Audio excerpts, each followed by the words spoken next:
everybody, and welcome to another MCU episode of Games My Mom Found. Our ninth one. I am Mike Albertin, and I do share. I'm nice like that. Who's with me tonight? Michael K. Hughes, and before we get started, does anyone want to get out? Okay, I'll see you later. Bye. All right, Bill, it's a two-man show. Oh, man. All right, later. Okay. And I'm Bill Tucker, and I'm still waiting for that last dance. Still waiting. Still waiting. All right. For those that have probably seen the title and the cover art of this, have probably figured out, and been listening along with our MCU stuff, we're going to be covering probably one of the most, at least for until the last two Avenger movies came out, probably one of the most well-regarded movies, Captain America: The Winter Soldier. Yeah. It's a good one. So Bill, I mean, you had a story that you were talking about when you first saw this movie. I think we should put that on the air again. Sure. I don't remember what it was last time. I don't know if I mentioned this. I'll just a quick backstory. When this first came out back in 2014, I was living in New York, and I was doing film reviews for a couple of small literary sites on the internet, and I was seeing one movie a week in theaters. One movie a week. I would go to theater to see a movie. It was great. And, usually I'd have, maybe a cocktail beforehand. And before I saw Captain America: The Winter Soldier, it was opening weekend. It was a Friday. I saw it early so I can get a review done for the next day. And we had this theater chain in Austin, and now they're everywhere, but they're called Alamo Drafthouse. Does anybody have these in their hometown or city? Nope. Okay. I know they are. Yeah, the Alamo Drafthouse essentially is an eat-in, drink-in movie theater. It was one of the first, and it was born in Austin. There's about 6 of them now in Austin, and they're all over the place. But so you can eat good food, and you can drink good stuff, cocktails and craft beer and all the rest of it. It's great. And servers bring the food right to your seat, and they're out of the way, and they're very good. So I go to Alamo before the movie. I have after work, have a couple cocktails, have a couple beers, go to the movie. In the movie, have a couple beers, and as I'm leaving the movie, it was probably around 9 o'clock, gonna run home, write a review. I realized I don't remember any of this.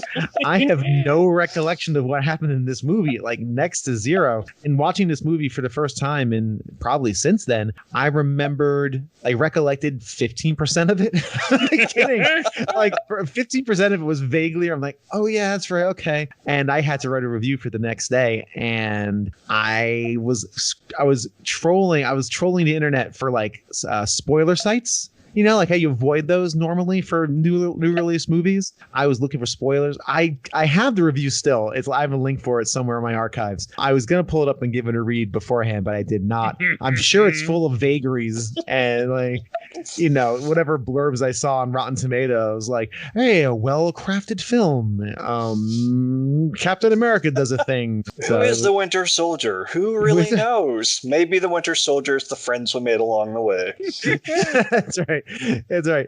So it was that was my only experience with the Winter Soldier until today, or last night, I should say. And it was very, very not surprised, because I knew it was a well-regarded movie. You kind of walk into it knowing this is one of the top tier ones. I was surprised how layered it is. It's a very interesting movie. It balances action exceptionally well. There's really good performances. There's lots to like. It's hard to find things to quibble with. There's some things here that, there's a few things, but outside of the few things, it's extremely solid movie, which we will talk about momentarily in painstaking detail. If this is your first show that you've listened to for the MCU series, painstaking detail, prepare for that. That's what we're all about on Games My Mom's Found. This will probably be the most positive episode so far, I would think. I think unilaterally, yeah, because I thought Avengers would be the big hoorah, and it was not. I was the only one cheering on that movie. So I don't know. I think unilaterally, I think we're all going to agree on this one. Yeah, I agree. I mean, I didn't have the best experience watching the movie. Okay, so I get this movie, I'm starting it, I'm all set. I sit down in my chair, I spill my beer. I'm like, God damn it. So I'm irritated with that. Then I was eating Chinese food and I spill my sweet and sour sauce during this movie. I'm like, okay, this is not going so well. And then throughout when trying to watch this movie, my wife is also getting worried because she can't get a hold of her mother. So she's like, okay, we might have to go there. So I'm like, I don't want to go. I want to watch my movie and drink my beer. And so I had everything going against me in this movie, but it didn't affect my viewing. But I was like, this is not working as I planned all week. So it happens. I mean, minor problems, but I was just like, because I every time we do these, I plan out 2 weeks in advance. Like, okay, this Friday we're gonna order takeout. We're gonna come home. We're gonna watch this movie. It hasn't been working out as well. Michael, how was your experience? What was your prior experience to? It's another one of those ones. I'm pretty sure I saw all of these movies in theaters, but it's just been so long ago. It's hard to really remember any details about it. But I started the movie up last night after a long week of work. I'm like, I'll put it on the background. I'll play a game or something. Like 20 minutes in, I had to turn off the game. I'm like, I kind of want to watch this movie. Yeah. But all right, so like this movie starts off interesting. Like it starts off when you have a guy running who you don't know who the hell he is, because you haven't been introduced to him yet. Anthony Mackie, who plays the Falcon in this movie, which, again, you don't know that yet. But I like the way this movie starts. Like, even then, you have him running, and then you have Captain America, Chris Evans, Steve Rogers, running around, goes on your left, and he just keeps running around him in circles on your left. And it's like, it even gets funny. He's like, don't say it, on your left. And I was still, even though I knew what was coming, I'm like, okay, this is still funny. Like, this is still a funny part. I still enjoyed it. I still laughed. And it really doesn't... It gets you into the movie, but it doesn't even... Like, you have no idea what's coming. You have no idea the twists and turns this movie is going to take. And it does a good job of just kind of like, starting off very friendly, like, because this movie's not friendly. No, it's not. It really isn't. It's a mean movie. I mean, it's a good movie, but it's a mean movie. This isn't the pleasant romp of the Avengers. This is not. This is definitely setting. It's not only setting some tone. It's a nice little reintroduction to Captain America, physical supremacy, and he also meets a dude who, fellow soldier. Kind of they bond a bit. Nice. It's a nice open to the movie. It's kind of laid out. A nice little breather before the next scene, which is of course when they do their Solid Snake impersonation. But I like the part with the list, and like because early when he's talking to Falcon, and of course he knows who Captain America is, and he makes a comment about you should listen to some album. I forget what album it is. It was Marvin Gaye. Marvin Gaye's what's the name of it? Trouble Man. I've never listened to it. I think it's Troublemaker. Golly. And I haven't been frozen in ice for 50 years or anything. I listen to Taylor Swift. I listen to that kind of music. So, yeah. I used to listen to a lot of like 60s and 70s rock and roll, like a lot of that type of music. And then somehow now I listen to Taylor Swift and Halsey, but I don't know what happened. So, but it's just, so I have no idea what you're talking about. I like the fact that when they show that list in different countries or different areas, it's a different list. That scene is different depending on what region you're watching this movie from. Huh. Okay. They changed it a little bit. There's small things that I know are changed. Huh. I don't know what has changed because I have something pulled up and I'm looking at it has 3 different ones, but I did hear they did change it. Well, yeah, I guess that makes sense because again, they made a lot of those references wouldn't play to a more international audience. That's very interesting. Yeah, like in Korea, I guess it has instead of they changed from Steve Jobs' Apple and Disco. Why the Korean version is director Chan Wook, Park's old boy, and Korean footballer Jin Sung Park, whoever the hell that is. But that's kind of cool. Cool, interesting. I had to point that out. Oh, sure, that's interesting. Yeah. I mean, I didn't pause it to look at the list because, again, I know Rocky's on there, Nirvana. You don't need to listen to Nirvana. What? What is wrong with you? Nirvana has one good song, Heart Shaped Box, and that's because it's in Guitar Hero 1, and I played it well over 100 times. So that's all I got. I don't know, man. I don't know. I know I'm wrong. Well, you're not wrong. You're just wrong. I mean, no, I'm wrong. It's there. I won't disagree. I just don't like the way he sings. It's fine. It's fine. So, I don't like his voice. But I do like Heart Shaped Box, but that's only because I played way too much Guitar Hero. That was an easy song in the early part of the game, so it was one of my warm-up songs. Sure. Okay, enough about that. So, I like this way this movie starts, and then even like you have like if you're talking about it doesn't take long to jump into like the first like mission of the movie, and I mean, a lot of the more recent Bond movies do this, where they start with a smaller adventure, a smaller mission that ends up leading into the giant mission that comes on later. And they kind of do that in this movie, too. Like, everything with the whole ship. Like, he finds out, he's being brought in, and then you have him on a plane, putting together a small team of Crossbones is on the team. for those that don't know, Romulo, or what the hell's his name? Brock Romulo, the character. Rocco, I thought. I kept calling him Shield Douche. That's what I kept writing down. So. Well, his character is a villain Crossbones, Frank Grillo, or Brock Rumlow. Brock Rumlow, yeah. He's a villain Crossbones, and I knew that going into this movie, so I'm like, this ain't going to turn out well. Okay. But for those that don't know, that's so. I mean, it kind of like if you know who he is, you know that something's wrong here when he's working with Captain America. Gotcha. Okay, that's interesting. I obviously didn't catch that at all, and would have known that. Okay, they don't do much with him. Spoiler alert in the next movie, but well, yeah, that's another thing too. But we'll go to that too. Get that in a couple weeks or months for you guys. But it is interesting. Like you have Scarlett Johansson, Black Widow's character, and again, she is amazing in this movie. Yeah, she is like downright. I'd say this is the movie that like highlights her best. Yes, this is her. This is so far because I don't remember the rest of these movies. This is her best movie that she's in.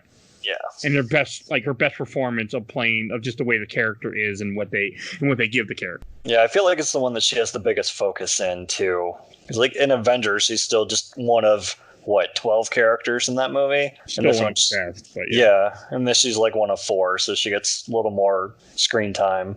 I like the whole team they put together. Even like you can tell that the bad guys are going to be bad guys, even though they're Shield members. Shield, but they just look like bad guys. It's the actors they pick just look like villains. It doesn't help that they wear all black too. Oh, constantly. They don't have any other color palette. They always wear all black. Yeah, I know she's phenomenal and she's great. I forgot clearly. Let's just assume I forgot everything. I didn't realize that this is really just a Captain America Black Widow movie. Like those are the two primary characters. So it's like you said, as this MCU continues to swell and grow, you characters have less time because there's just less time in the movie unless you make them 3 hours, which they do. But you just have less time, right? So you have to get a lot of this character building out of the way now, and it does a phenomenal job at it. And they and I'll talk about this a little later too, but they have a really good working relationship that blossoms into a friend relationship that never goes any further, and that's great. I'm okay with that. I love it. I think it's phenomenal. We don't need any more unearned Thor romances. We don't need that. And it's really good. It's a team up, and they're just a good team. And it's nice to see smaller scale of characters doing more stuff. So it's a great, and she's phenomenal, like you said. So I mean, and that's also so interesting. Like the first mission is such a small thing. Like the ship got captured by pirates, and they got to go rescue the civilians on the ship. They're not civilians, and the ship didn't just get captured. But I like it how it shows Shield is just covering up, helping something is what Captain America thinks, and then you find out real quick it's not. It's Nick Fury in this whole spy game. That's another thing so interesting about the movie. This movie is such a different film than anything else in the MCU at this point. Like it is a political spy action thriller. Yeah, I was telling my brother that up until a certain point, it feels like a Jason Bourne movie because it's all heavy action and spy games and stuff until it gets to feel more like an MCU movie later on in the third act. And this is kind of like the first movie, and you're seeing it right here in this initial action scene, which is fantastic. I mean, fantastically shot. This movie is shot splendidly, but this is a movie. There's no big bad guy in this movie. I mean, you have Pierce, and obviously, second he shows up on screen. Oh, hi, bad guy. Hello, villainous congressman, senator, who's great in this. Such a good actor. Yeah, everyone, even in this scene when they're circling around the hostages, or the French, I guess whoever national they were circling around the hostages. No one's all that concerned. Like everyone's just kind of sitting there, like no one's worried if one of them gets in their face. They're just kind of okay, which should tell you something. Didn't really me. I realized it after the fact, but I got off track. Essentially, this is a movie about ideologies. This is a battle against ideologies. There's no big bad guy. This is the first time too in this MCU where there's not that marquee villain. There's a huge missed opportunity that I'll talk about when we get there in this movie. But and again, you can say Winter Soldier. Obviously, obviously, because he's in the title, but he's not like, he doesn't have much agency. He's just following orders. Yeah. So you're not wrong. He's the dragon. What you were saying, like, you are right. It is really versus an ideology, an idea that these people are going to commit a crime, so we're not going to wait for them to commit the crime. We're just going to kill them now and solve the problem. And this idea of security and safety is more important than freedom and choice. Yeah, and it rings very true to that time period of 2014 when it came out, and it rings very true now. Yes, it rang a lot of like Minority Report, true crime, pre-crime, and all that sort of thing. It's a scary dystopian concept where you don't have to commit the crime, you have to, in order to be accused of it and charged with it. It's scary, and it's definitely a real thing. Hey, let's just eliminate the threat. But we're getting way ahead of ourselves. But as for this mission on the ship, it's fantastic. Yeah, I know. That's how we do. It's great. I mean, it's film. I love the way that Captain America is showcased as, again, showing off all his skills. Again, it's like this reintroduction to him as an action hero. So you have a lot of sneaking, you have a lot of stealth. As he's running through that ship, that giant wide shot of him just tearing through this ship, lightning fast, throwing people off the deck silently. It's so good, so cathartic, and it makes good use of the targets. Bad guys in this kind of scene, they're just targets, right? They're just bodies to be thrown and eliminated. But again, it showcases his skills. He gets in tight with some enemies, and he showcases some of his physical abilities, fighting and shield throwing and shield bouncing and ricocheting. And it's all shot very well. You can see all the action. You know exactly where people are in frame, in relationship to each other, which a lot of action sometimes doesn't. It's just frenetic madness. It's great. It's great. And then, of course, they rescue the hostages. The quote unquote hostages. It holds up so well. That great. Whole fight scene, and we kind of skipped over, but like even the skydiving part. Yeah. I love that. He's like, "Do you see a parachute?" And the guy, and he's just like, "No." And all that was just, it pulled me in the movie immediately, and I'm like, I'm on board. I'm in. Yeah. And even though I knew what was coming, I've seen this movie before. This whole opening is so damn good, and like when he hits people, like they bounce and stuff. Like it makes sense because he's a super soldier. I was so on board. Oh, and in case you didn't know, that guy he fights, the Leaper, he's from the comics. Yep. Batroc the Leaper. Yep. Wait, his name is the Leaper? Yep. Batroc the Leaper. Oh, for the love of everything. Like anymore, when he's used in TV shows and stuff, he's mainly played for laughs because he's such an odd villain. But yeah, he's a villain. Wow. Okay. All right. He's just super acrobatic. It's interesting. He's a joke villain, kinda, for the most part.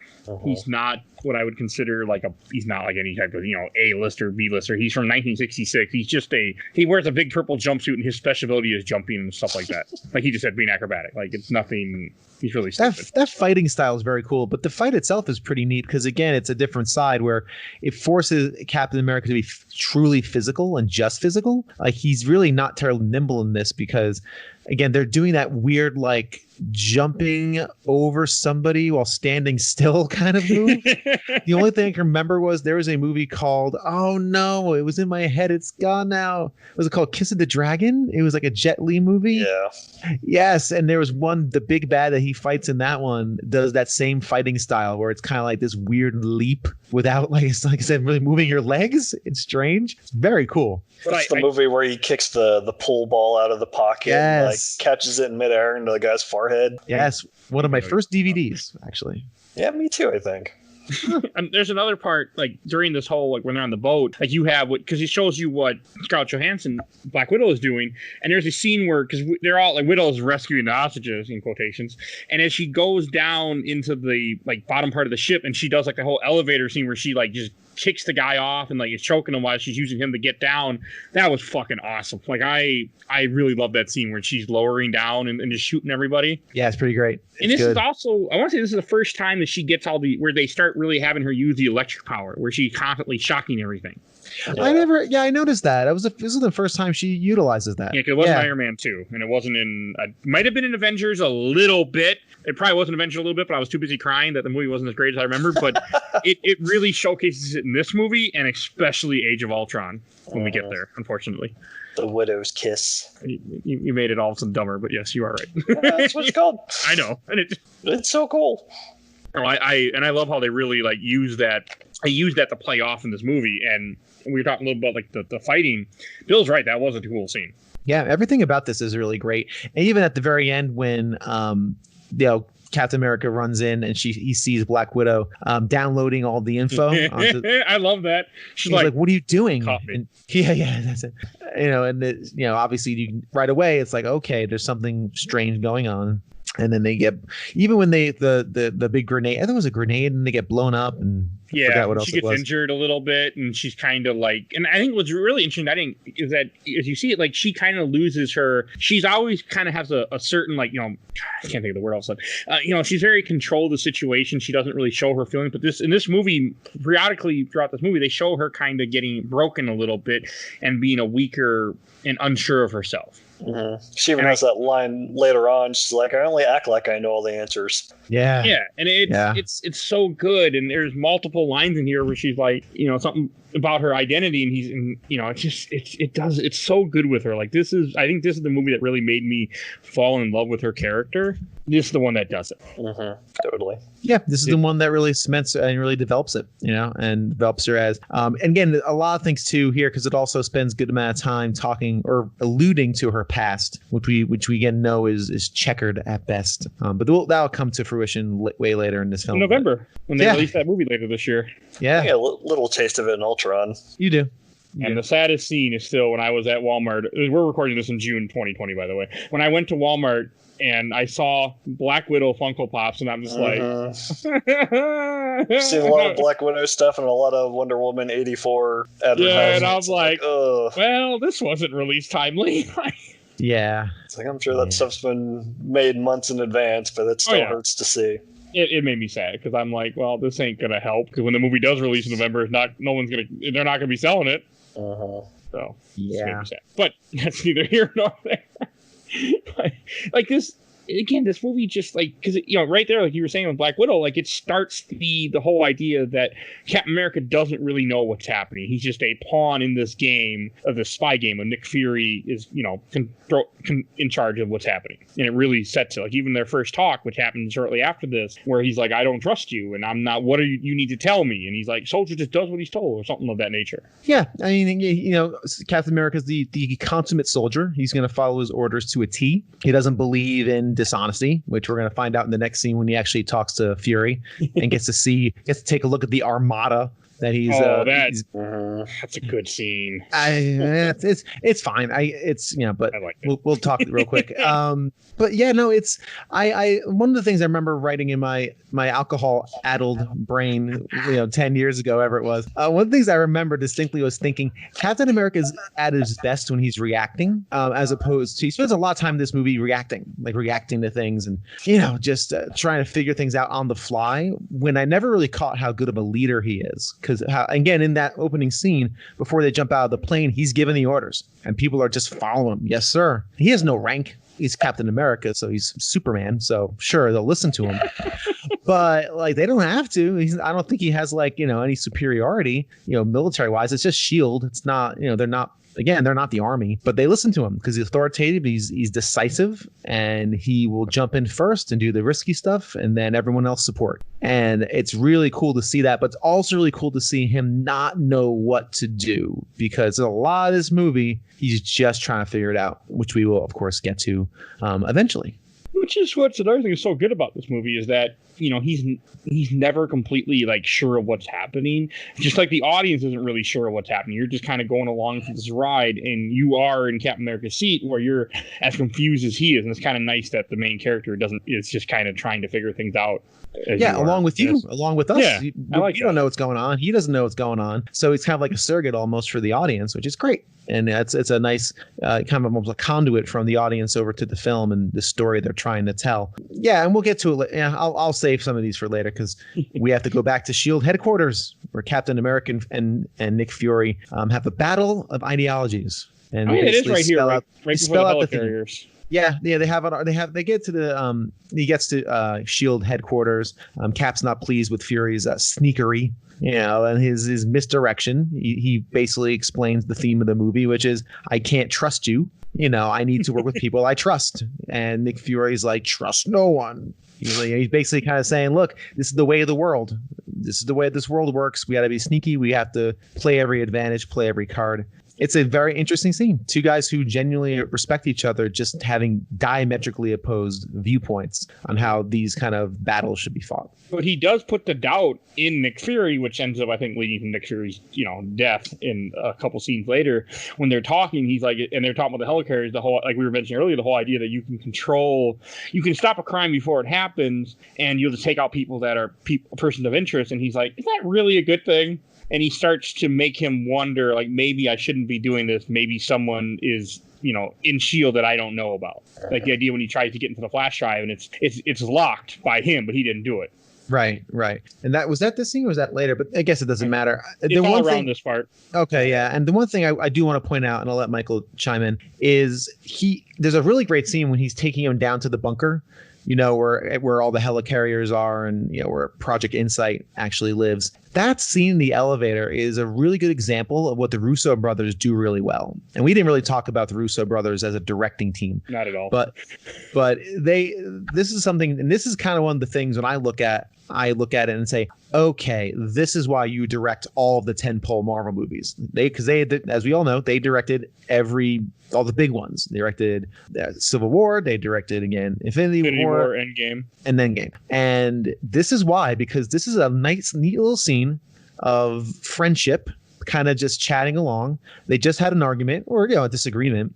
And now they're reconnecting with this really neat story of his grandfather explaining his vision. Here's why I believe what I believe. And it is very well done. It's very well acted. It's in a good spot because now we're going to go down the bunker where there's an armada forming. And if you're me, you're going, oh, this is not going to end up well. This is not going to end up good. Guys, look at this. This looks like a bad idea. All of it. But Michael, what did you think about kind of the way Cap and Fury interplay? Yeah, it kind of feels like they're setting up the tension for Civil War too, where Cap pretty much opposes all of S.H.I.E.L.D.'s, I guess, ideologies. Yeah. The right word. Sneakery. Yeah, but I definitely like that scene of him talking about his grandfather, and said he'd walk home with a roll of ones in his lunch bag, and as he got older, the neighborhood got worse, and people would be like, hey, what do you got in the bag? And Cap's like, well, what did he do? He showed them. Roll of 20 crumpled up $1 bills and a 22 Magnums. Yeah. Yeah. And he shows him the helicarrier's like, it's a little bigger than a 22. It's a neat line. It's a very Fury line, of course, delivered well. Writing's super good. Yes, it is. Yeah, the script is fantastic, and I'll get into some of the running joke of Black Widow trying to set up Captain America on dates. It's very good. I don't know if you guys.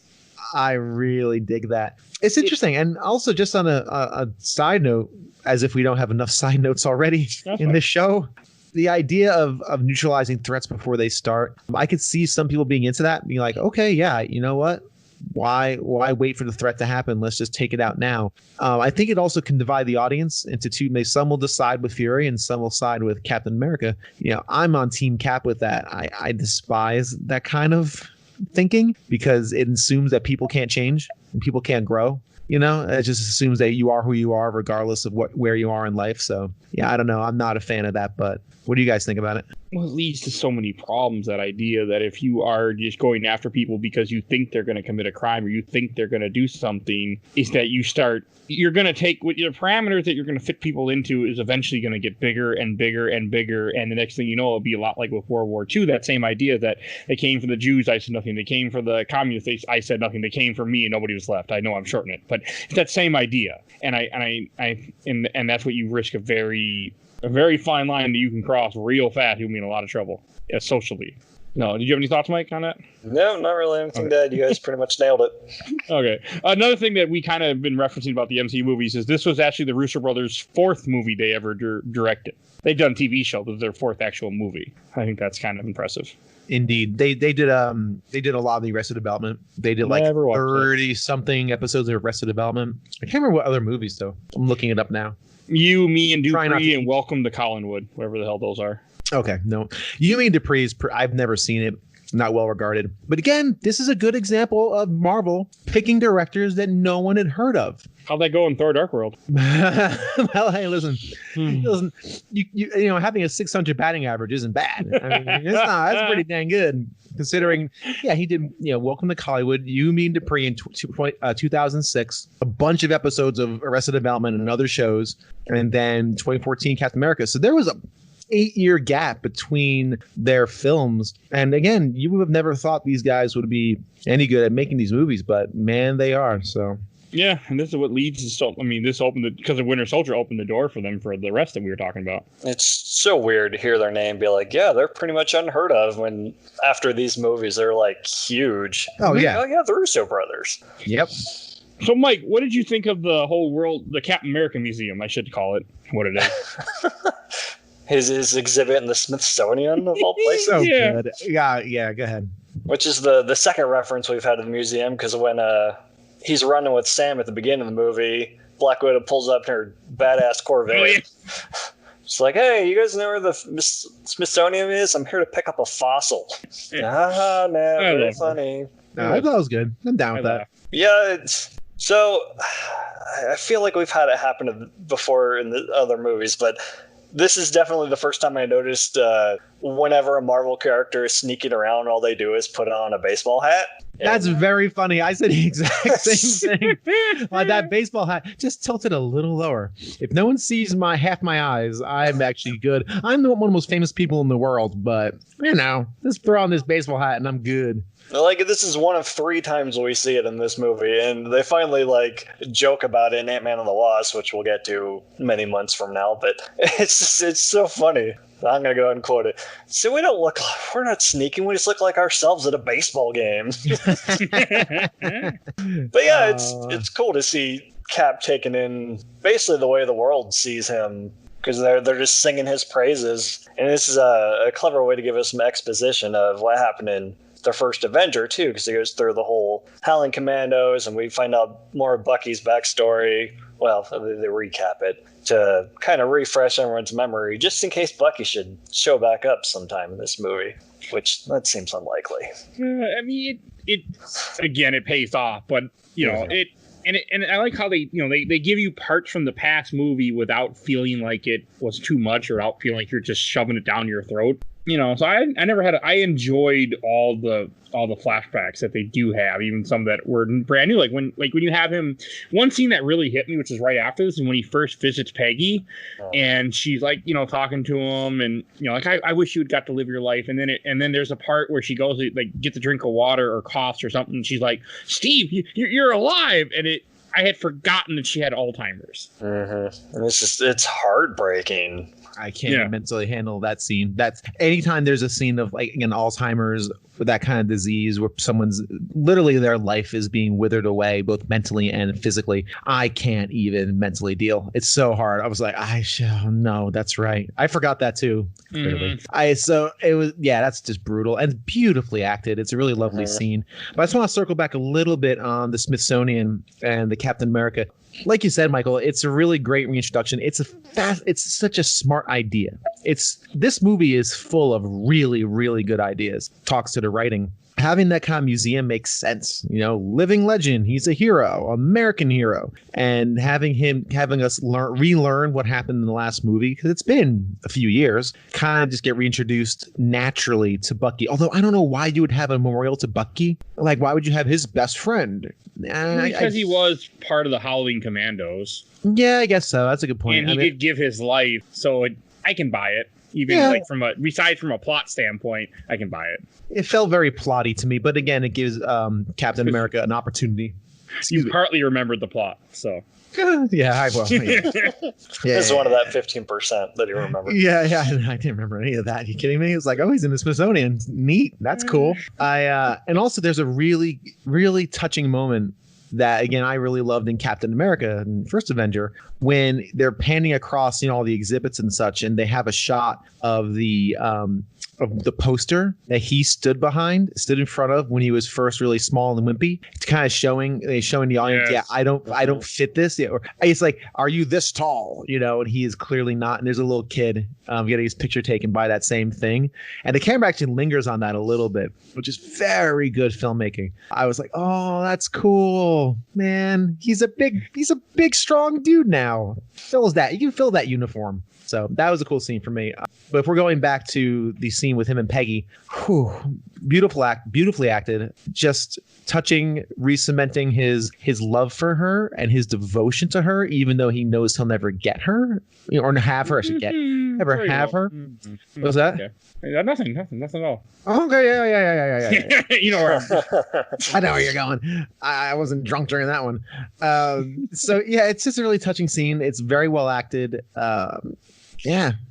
It's a good again, and we're now at a lull. Now we had our big action scene. We had our big machines and our air helicarriers. Okay, theme. Boom. Let's spend some time working on character, and boy, do they! And it's pretty great. Oh, and since you mentioned Haley Atwell, I just found this out because I'm googling. Apparently, she has her own podcast. That's cool. So yeah, I just found it out. I just wanted to say it because I'll never say it again. So I could listen to her talk. All right, enough of that. But it's just, that scene hit me. And then, I like when they introduce the council and you find out that there's these multiple people from different countries even who are in charge of S.H.I.E.L.D. I think that is a very cool thing, that it's a worldwide and not just an American government type situation. Even though almost everyone is American from the sound of it, in that when we do see S.H.I.E.L.D., but the idea that the people in charge are from different countries. Yeah, this would be the same council we saw at the end of Avengers, right? Where they're in the big... Yeah, but it's a few General Snoke holograms. Yeah, but not all the actors are the same. Right. It's missing a couple. Now, it's something I wouldn't have picked up when it had been 2 or 3 years, but in the case where I watched Avengers, a month, 2 months ago at this point, I caught it. Yeah, and this is where we get introduced to, is he a senator? I can't remember, Senator Pierce? They call him senator, they call him secretary. But they never say what position he actually is in the government, if he's secretary of defense or he's just a secretary they never say exactly who he is. Okay. So he's just, as soon as he walks in, Robert Redford plays this very well. And as soon as he walks in, oh, hello, villainous person. Hi, you're no good. I didn't catch it the first time I saw it. I did not see that coming. Really? Okay. All right. I mean, now I did, obviously, because I but well, soon this is my first time. So yes, it was. As soon as I saw him, like, oh yeah, dude, you're no good. You're no good. It doesn't help that every politician in these movies ends up being slimy, good for nothings. Yeah, wait till you see Gary Chandler in about an hour and a half. So good. I was very happy with that. That made me giggle. It's a good scene. Yep. But yeah, so obviously villainous. He wants Fury to delay Project Insight, or Fury wants him. Fury wants to delay it because talking to Captain America is kind of put a pause in him, probably. And then he couldn't log into the flash drive, so he's starting to have doubt about what's really going on. It planted the bug that something was wrong, and Robert Redford was like, "Yeah, sure, we can do it," but then he asked for a very stupid thing, you have to ask Iron Man to show up to my niece's birthday party. He was never. Yeah. I mean, it makes sense. Okay, a friend's asking you for a favor, something like this. Yeah, sure, I'll do this. But I like at the same time where that he's never going to do it. It's not happening because he's about to have him killed shortly. But it's a cool scene. Yeah, I think that line's meant to derail the audience. Okay, maybe this guy's not bad. Maybe they're actually our friends. I didn't think he was bad until the change happened. I thought he was, actually good because he comes off as, I didn't see it. I figured he was going to break bad on it. The way I read it was, these guys clearly have a history. They're friends. They're not best bros, but they have a relationship. You would ask a friend, "Hey, can you get Iron Man to come to my kid's birthday?" It's not something you ask just a regular person that you work with. No, so it worked out well and kind of developed a bit of connection between the two. But yeah, it's clear this senator secretary Joker is no good. I still, there's such a lost opportunity they could have done with that character from the comics, but I will get there soon. I'll get there later when we get to the part where it matters. And I do like it when you have Cap shows up to the VA, because earlier when he's talking to Falcon and the whole On Your Left thing, the opening of the movie, which he talks about how he works at the VA, and I like that scene where he comes in and they're talking, he's giving the speech about to the ex-soldiers about how it doesn't really leave and how they're dealing with the PTSD again. And this movie actually kind of identifies it much better than the last two we talked about, where it's not I'm gonna build something. I'm okay. I thought of that exact. I thought of that the second I saw that. I was like someone said, "You're not crazy." Oh, you're right. Like it identified it in a real way. Like these people are not okay with what happening to them, which I from what I've heard happens to a lot of people who are soldiers who come back. Like things are hard, and I like that they did a good job and they didn't like just gloss over and make it a joke. Like it fit the movie. Falcon, he's the same. He's not 100% okay after what happened in war when he lost his friend. Like I thought all that was really good. And then we get to Nick driving. Yeah, just 1 second. They also have a scene where him and where Captain America and Sam. Sam, right? That's the name of the optional character. Yeah. Sam are having a conversation afterwards, and Sam asks Captain America, "Well, what makes you happy?" And he thinks and goes, "I don't know." That's so interesting. He's still trying to decide what in this world, this new world that he's in, basically new world, is going to bring him some joy and bring him some happiness. And he doesn't really know. He's so focused on missions and being a SHIELD person and all that. And the support meeting is always really cool. It's cool to see that that idea, the issue of PTSD being handled with such care and thoughtfulness. It was very good. And again, it's cementing more of Sam's character where he's caring for people, who are still struggling with this issue. And clearly he's struggling with it as well, because that's just how that works. And it's a very, very good, very effective character building scene. And again, we're in the lull now. We're working on characters. And that's why this movie, I think, doesn't feel very action. And there's a lot of action in this movie. Like I didn't realize there's more in this than a lot of the other MCU movies. Oh yeah. But it's so balanced by these low, quiet moments where we're just learning about characters. It surprised me because this movie feels very, I would say it's even. It's an even tone, even though you got crazy action and then you have these low points or these more mellow points. So, great filmmaking.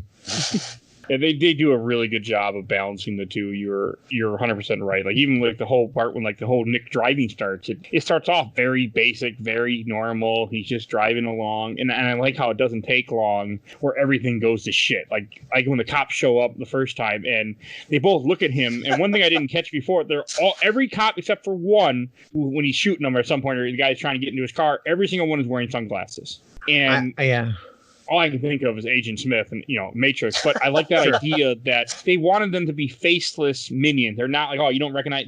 They're all just part of this program or part of this, Hydra, essentially, is what they're going for. But I liked it. Like that.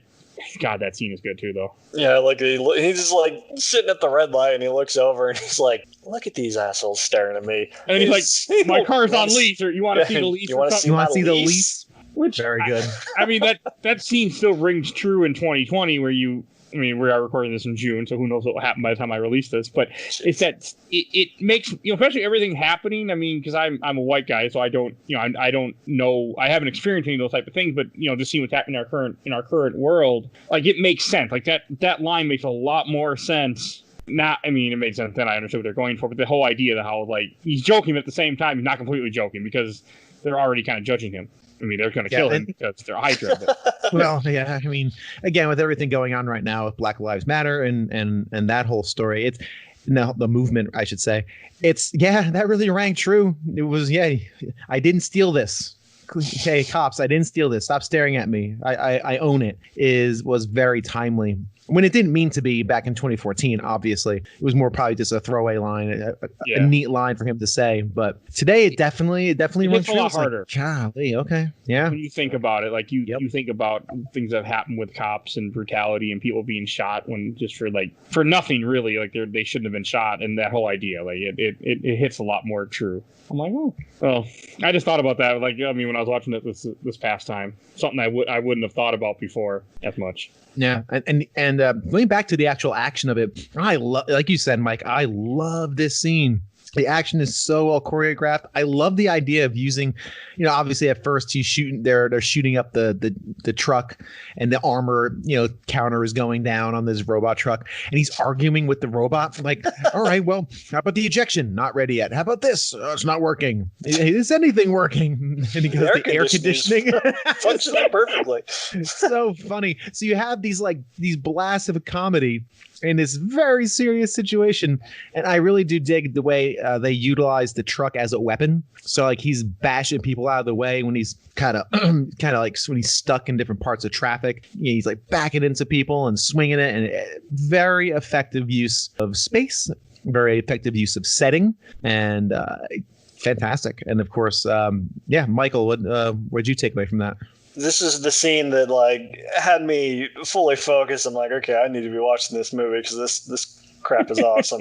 Should have been watching the movie anyway. Yeah, you know, it was a long day at work. I'm just like, I'm gonna put it on, whatever. But yeah, it's like between the one-liners and the action, I'm like, wow, this crap. Like I said, this crap is awesome. It's awesome. Yeah, I feel like the little AI is kind of like, well, people like Jarvis, so we'll give Nick someone to talk to, so it's not just, not just him silently driving around and all this action. We got some jokes in there and whatnot.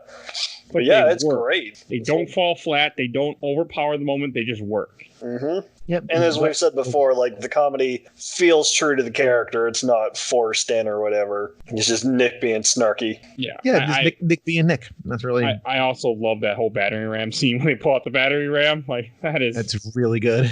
Oh yeah, and the guy's like, or the AI is like, suggest deploy countermeasures. Not yet. Armor at 1% now, and the minigun pops up out of the console. Oh, it's so cool. It still holds up. It does. And you know, anybody who's spent some time in traffic, just frustrated to life and just had to get somewhere, wishes they had a minigun that could pop out of the console.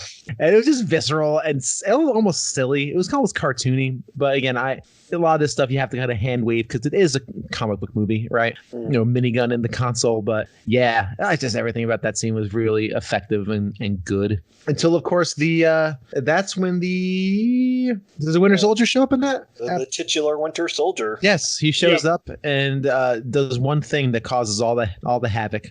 I mean, I love how whenever he's like on screen shooting to people, there's always someone else that like hands him a weapon. Like we'll see it in the bridge scene later on, but like someone hands him the mine thrower in this. It's like he doesn't just have it. That mine thrower is so awesome. Where like Nick Fury's finally evaded all the renegade cops, and they've been gunning. You know, he's driving, and then the Winter Soldier just standing there, shoots out a mine, it goes, and it just attaches to the car and blows up the car. I mean, yes, it's kind of a coincidence where it just happened that the car flipped over above a manhole, but you know what? I'm okay with it. It's a movie.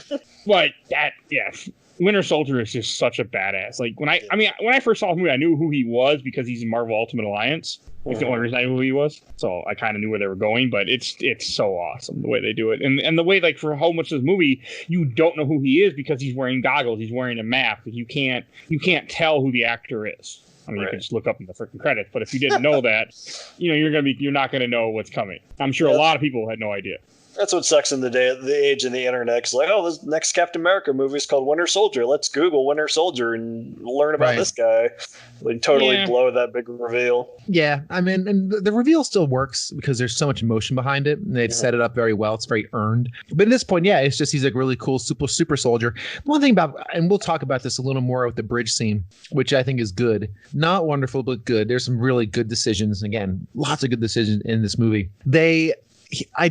When he's wielding guns and shooting them, I'm not impressed. It's just, he shows up with a mine cannon or in later scene with a grenade launcher and he just starts shooting grenades. I'm like, well, I could do that. That's not terribly impressive to sit there and just.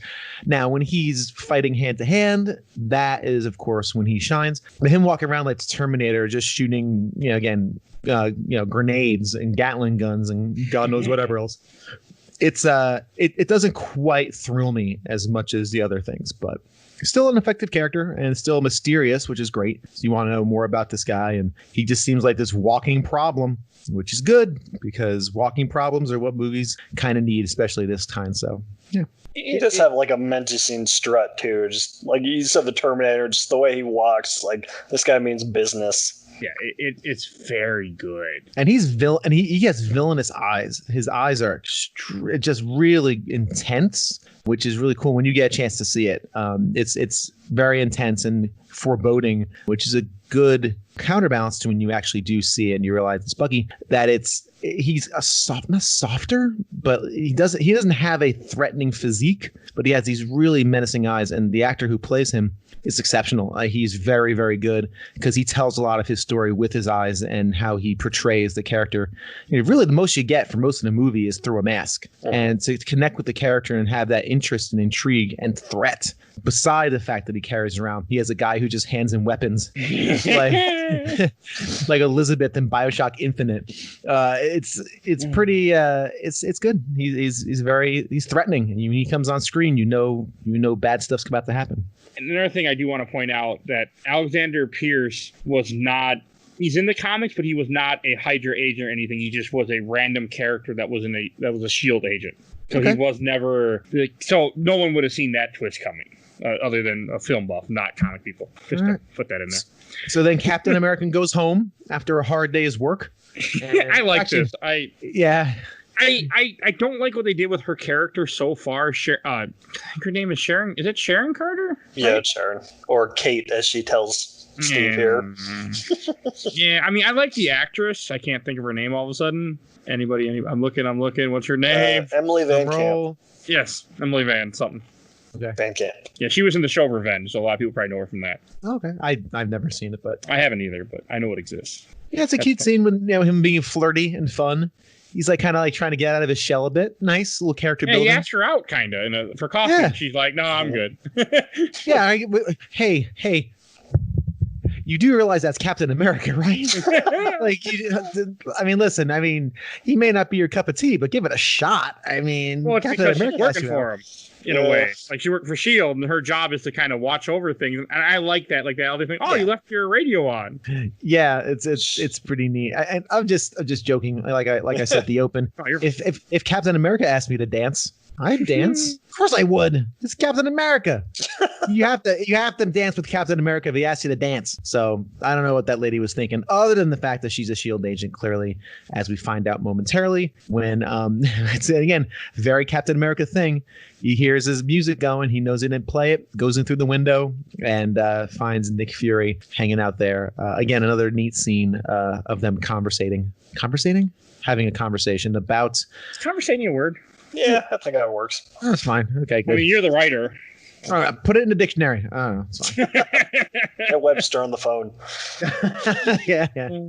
But yeah, this is a cool scene when they're talking via text message because all the ears everywhere. That.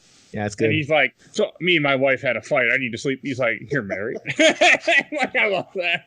There's a lot of things you don't know about me. He's like, yeah, I'm kind of finding that's the problem, Nick. That was that whole part is such a good spy thing where he has the phone, he's talking, saying, not really, and then you have the, text showing what he really wants to say. Like, all that was such a spy movie thing. I don't watch spy movies, by the way. Yeah, a lot of James Bond DNA in that. Yeah, I watch those. Those aren't. I don't. Well, maybe the early ones are. Okay, From Russia with Love is a spy movie. Everything else is not. Or maybe it's you, but not at a certain point. GoldenEye was not a spy movie. Yeah, that's fair. Sidebar. You can feel free to cut this out. I've seen probably half of the James Bond movies, maybe more. My brother went on a tear many years ago and saw all of them in a row. Oh wow. All of them, every single one. And I cannot tell you the difference between any of them. I can't. I cannot tell them apart. They all mush together for me. Goldfinger had a guy with some gold. I don't know. Yeah. Okay. The only difference is every four movies or so they change who plays Bond. That's about it. I've seen all of them except for like 3 or 4. So I can. Yeah, they do change a lot. I enjoy them, but they are what they are. Yeah. All right. Anyway, back on From Russia with Love, you need to watch. You never seen it. And I like in the part when Nick Fury's in the apartment and he gets shot through the wall. Like that is because you don't see it coming. Like you all of a sudden you just get shot, and Steve just jumped through the window after Sharon comes running in, and you find out, she's not just his not just lives in the apartment building. She's a SHIELD agent. Yeah, that bit where the bullets come through the wall, it actually made me jump. Like I'd totally forgotten that it was coming. You see, I expect that from the other one in this part. Are we going to keep referencing this the entire time? That's fine. Okay. Yeah, I didn't see it. That's what we do here. We are the kings of callback. We just drill it into the ground and beat it down. Yeah, and beat things into the ground. Yes. Well, listen, hey, why not? Like, if there's a joke, just wring all of it out, all the juice for the joke. I do love the chase. Like when you have Steve chasing after so good Winter Soldier, so damn good. And I like when he throws that shield and he just catches it and throws it back at him. Oh, so good. And knocks him back. And knocks him back a bit when he catches his own shield. Like that's when you know, oh boy, this is an adversary to be reckoned with. Lots of DNA with the Matrix, of course. Again, that visceral smashing through things, jumping. Yeah, like even before the shield catch is Steve trying to get over to the building where the Winter Soldier is, and he's just blowing through doors like they're cardboard. He slams in that wall and leaves a big shield-sized dent in it. And it's so cool. Yeah. Work cardboard and other things, so yeah. But it's so good. It's like at one part he just runs into a wall and bounces off the wall and keep running so he doesn't lose as much momentum. It's just a little scene that they didn't need to put in, but it works and it's really cool. So I love this movie still. It's good. Great. And it's great, like when they have Nick die, like you have him in the operating room, I was thinking to myself, do they really have an operating room with a giant window you can watch the person being worked on? But you know what? I don't know. I don't work in a hospital. I don't think any of us do. So they sure exist in movies. Yeah, that's fine. But it's just like I like how they kill him because it makes sense that you would have to do that in order for you have a force like Winter Soldier coming after him. He's not going to stop till he's dead, and the people working that are having him work are not going to stop till he's dead. So I completely I understand where they went with this part. It's it's pretty great, and it's just a very visceral, effective scene. I love it a lot. And this is also when you have Cap meets Pierce for the first time, and right before this you have where Black Widow asks Cap, "What did Nick say?" He's like, "I don't know." She's like, "You're a terrible liar." And he kind of takes that with him in the next scene, like when he's talking to Pierce and he tells Pierce, "I don't know." Then he tells Pierce, he gives him some kind of facts, but not the whole story. He says, "Nick told me not to trust anyone," which fits Nick Fury's character. That yes, this master spy told you don't trust people. Like it doesn't let on that you know more than you should know. But again, this is when you find out that Pierce might not be who you think he is. Yeah, because even then, Pierce is like, did he say that includes him too? He says, don't trust Fury? Yeah, he said, don't trust Fury. He said, Fury's the one that bugs you. And then he also makes a comment how if anyone stops him from getting to who killed Fury, he'll be against him or something of that nature. Yeah. And did we well, firstly, I was clicking around to see something, but so I wasn't paying attention. Sorry. I know we're recording a podcast here. Firstly, when it comes to that, it's really good because now you have two master manipulators kind of working on Captain America because they know he's a tool, not tool in a negative way, but he's a tool. Like he's someone he's be great on your side, right? He's a soldier. He's a soldier, right? Who is this guy going to like align with? He's going to align with the US of A, or is he going to align with these shield jokers who bugged his house? So you have these two master manipulators kind of working on him. And that's why I like to say in this movie, Captain America is caught in a whirlwind. Like he's in the center of the storm and he's trying to figure stuff out, like we said earlier, which is much different than his role later on and earlier as the leader, as I know what to do. I can figure it out. This shows a lot of, I would say, A, he has to be crafty, and B, shows a lot of vulnerability because again, someone could use his devotion and his loyalty against him. And did we glaze over Fury dying, or was I taking notes? We were taking notes. I talked about it a little bit. Okay, good. That's fine. I just want to say how good Black Widow's performance is in that when she realizes he's gone, Scarlett Johansson's performance is fantastic when she realizes just that mix of anger and sadness is very well done. So she did a top-notch job with that. Yeah, she's, like I said before, I'll say again, she's amazing. This is probably her best movie so far of playing this character. Yeah, yeah. Definitely out of the three she's been in so far, this is the best in the rewatch. And again, apologies if you mentioned it, but did you guys mention the USB drive that? Yes, in the gum. And he stashes it in this candy machine? Maybe not. I don't think I did. No, not yet. Okay, so yeah, the USB drive he gets from Fury before he dies, and then Captain America, before he leaves the hospital, stashes it in the candy machine behind the gum, which pays off really, really good later on. Very so quickly too. It's not far. Yeah, it's close enough. It's during the fight, during the talk when he's at SHIELD headquarters, he's talking to Pierce, and this is when they talk about how Nick was a traitor, and that Nick was the one that had hired the pirates and all this, which is partly true, but not completely. And I all that is very good. And this is when you get up to the best scene, one of the best scenes in the MCU. Oh, easily. The elevator scene. And I forgot how good that scene was. Like, I knew it was coming. He gets in the elevator.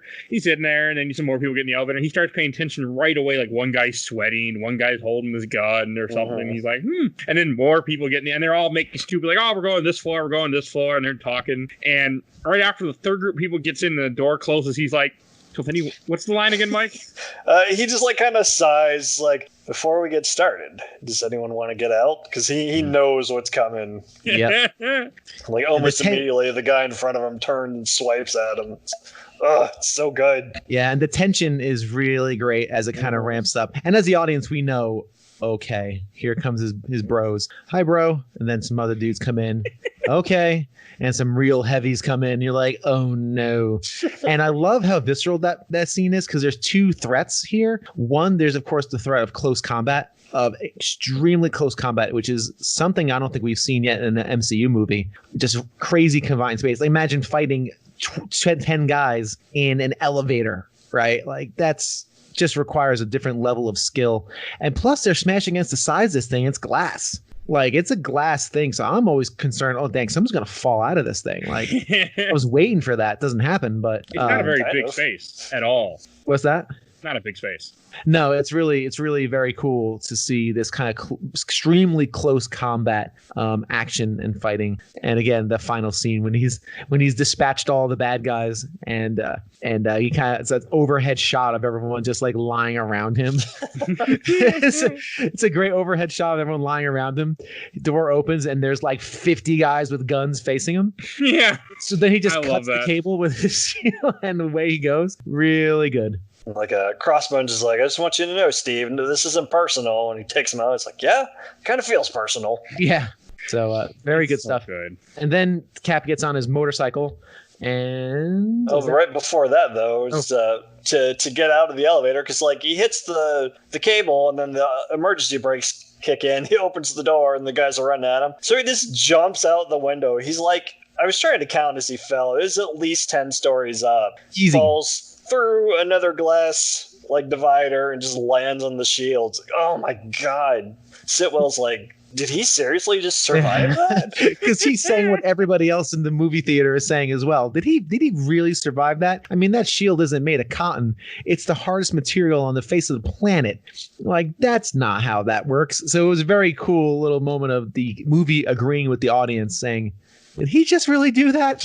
Which kind of validates what you just saw and says, yeah, hand wave it. That's fine. And speaking of that vibranium, we got a little taste of Winter Soldier's arm earlier when they're fighting on the rooftop and he punches Cap's shield and like neither one of them budges. It's like, oh, that's vibranium too. Is his arm vibranium? I'm pretty sure. Like it would have to be. Otherwise it would you'd think it would You would fall. think, I think right? you're right. You might be right. I just can't remember, and I was questioning. That's all. I don't know if the movie mentions it at all or alludes to it, but it makes sense because if not, then Captain America's shield would just lop it off.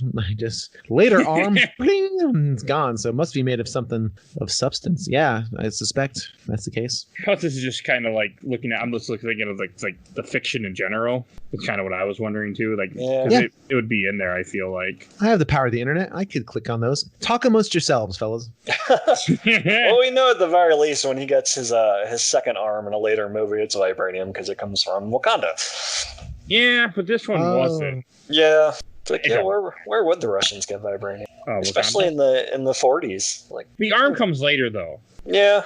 Well, it would have been somewhere around there because I don't think we've gotten to that scene yet, but Bucky kind of flashes back to falling out of the plane or falling off of the train and Zola dragging him starts experimenting on him. So it would have been sometime around there, I would think. Yeah. Well, I just asked the internet and where'd the internet? Hey, internet, where'd you go? What is Bucky's arm in the movie Captain America Winter Soldier made out of? It's made out of titanium, not adamantanium, which is what Captain America's shield is made of. Vibranium. Well, this has adamantanium, which maybe this person. Oh no! Yeah, no, not in the movie, but yeah, I know what you're talking about now. In Quora, of course, is the source of correct information. Well, Everything there is accurate. But it says in Avengers Infinity War, it's made of vibranium, courtesy of Wakanda technology and Shuri's scientific mind. So maybe I never saw Black Panther. Legitimately didn't see it. Not, alcohol adel didn't see it. You will be. Does he get a new shield? No. All right. Oh no. It's the same shield. Well, yeah. God, it's been a long time. Yeah, I'm trying to remember too. We don't have to get into it now. We'll get there. We'll get there. Yeah, I wonder if they didn't go the adamantium route because that's what everyone associates with Wolverine because that's what his claws are. They don't own it. Right. So they didn't have a choice. It wasn't like they didn't want to use it. They couldn't use it either way. Right. Oh, that's fair. Because Fox at this point still owns a lot of rights to things. Like Fox actually owns the rights to Urgo, the planet. Some people know what I'm talking about, unfortunately.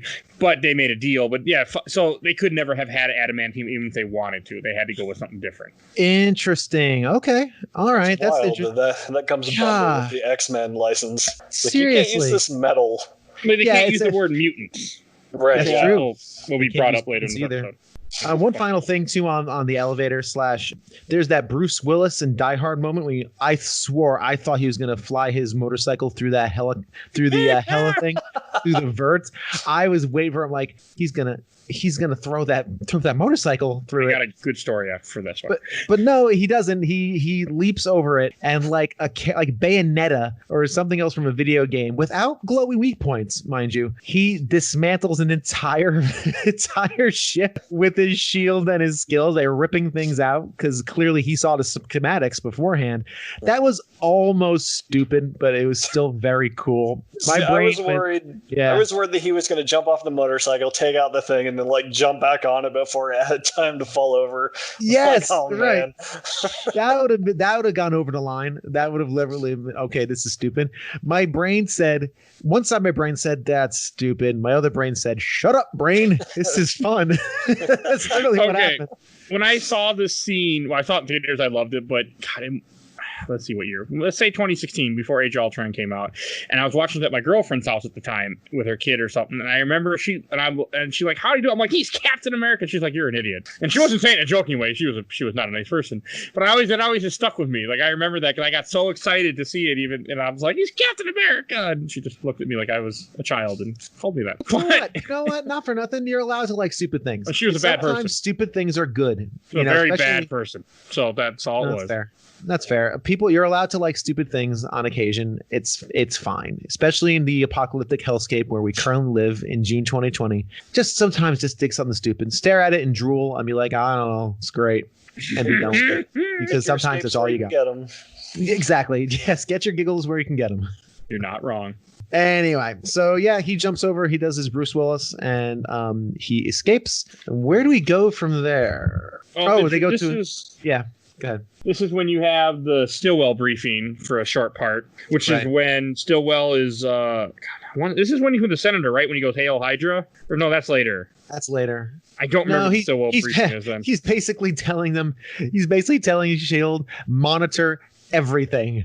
That's what it was. Oh, yeah. Scan the world, cell phones, pagers, whatever else, social media, and his name was Stillwell. Is that the guy's name? Stillwell. Stillwell. Okay, I just called him Baldy. So, that's how I reduce people in my notes. Sharon's like, well, if we're gonna put out a shield-wide manhunt on Captain America, we at least need to deserve a reason why. And Pierce comes in because he lied to us. It's like, oh, yes, okay. He's been a naughty boy. That should have been as funny as it was. Just for what Nat said earlier is where he's a terrible liar, so even Pierce saw through his BS right away. And this is when the gum pays off because you have Captain America goes back to the hospital and he's wearing a hoodie, so you can't tell you Captain America got the hoodie on, and I like the scene when he shows up there and he goes into there and he looks at the gum and all the gum's been bought, and then right behind him, Black Widow walks up and she's blowing in bubbles, and she just pops a bubble. And this is so funny. This is a great example of timing. Like the timing of this scene is perfect. It's see, shock, turn, pop. Like it is so well timed as a comedy beat. And this is what all the other Marvel movies, maybe other than Iron Man, but Iron Man didn't really trade in this kind of comedy. This is what you do. This is how you do it. This is the lesson. All right. So take this masterclass of this little scene and do things like this. Set up, paid off. Timing is good. We move on with our lives. Hey, Hulk, do this when you're making your jokes. Iron Man 3, do this when you're making. So it works. And like that. And then when he grabs her and pushes her up against the wall because he doesn't trust nobody at this point, like that is really good. Where he's like, you see the anger in him and he's just like, watch your words and speak carefully. Like I really like that part a lot. When we get to see some, Mike, what you mentioned earlier, where Black Widow starts to like unravel, or she can't keep her composure, and this is when she says, "I just pretend I know all the answers." Yes, very effective. She's so good in this movie. Everyone is. Yeah, everyone is. I just really like Scarlett Johansson a lot, so I have a weak spot for that. Hey, I loved all that, all that stuff going on, and I know this is when you have the council activates Insight, which again is like moving along the plot where you have them finally they're activating the whatever the fuck they are, the shield, the helicarriers that are going to kill everybody. Like, they had to move the plot along, so it makes sense. Yeah, because Pierce is like, well, Fury wanted it delayed, but like he's gone now, so freaking activate him already. Yep, it works. It's all very well done. Yeah, and also at the hospital too, you get a little exposition on who the Winter Soldier is. There's the big hint. Oh yeah. Yeah, there's a big hint in there where Black Widow says he's been assassinating people for 50 years. I think she says 50 years. And at first, I remember that much of the movie. Listen, please, that wasn't blackout. But I remembered, of course, that Winter Soldier is Bucky, and I'm like, ooh, that's a really good little clue. Like if you're paying attention, that's going to be a big clue as to who that is. 50 years. Who could possibly run for 50 years? Yeah. And Cap kind of takes it like, basically, the Winter Soldier is more of an ideal that other people have, like the name that people have taken over throughout the 50 years instead of it all being the same person. Right. It's like, right. So he's a ghost. I would have taken it too. Like it makes sense that you would think that just people who are just working for said individual, that's what they call themselves, not what it actually is.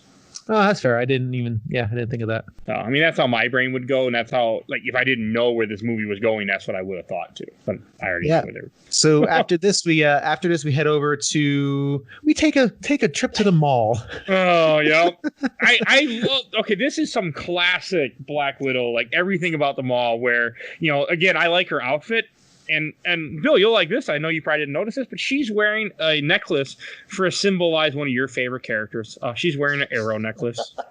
I missed that too. She's wearing a what? She has an arrow necklace. There's a little arrow on her necklace. In the honor of Hawkeye. Oh, well, because whatever, person. Fine. Anyway, it's time for you to leave. Be done with this already. Yeah. So I only know it because I have a Easter egg thing pulled up, but yeah, it's there.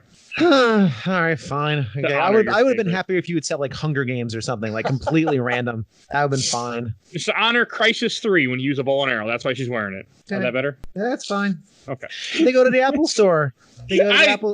Okay, I got a question. Maybe one of you two can answer for me. Was that guy, when they're in the Apple store and they plug the flash drive in, they're doing their thing, the guy that walks up to him, is he like a famous comedian or something? Or it's a good question. Not that I recognize. I think he's just meant to be some random guy. It felt like somebody, like that's the part where you would pick a famous actor to play a cameo role.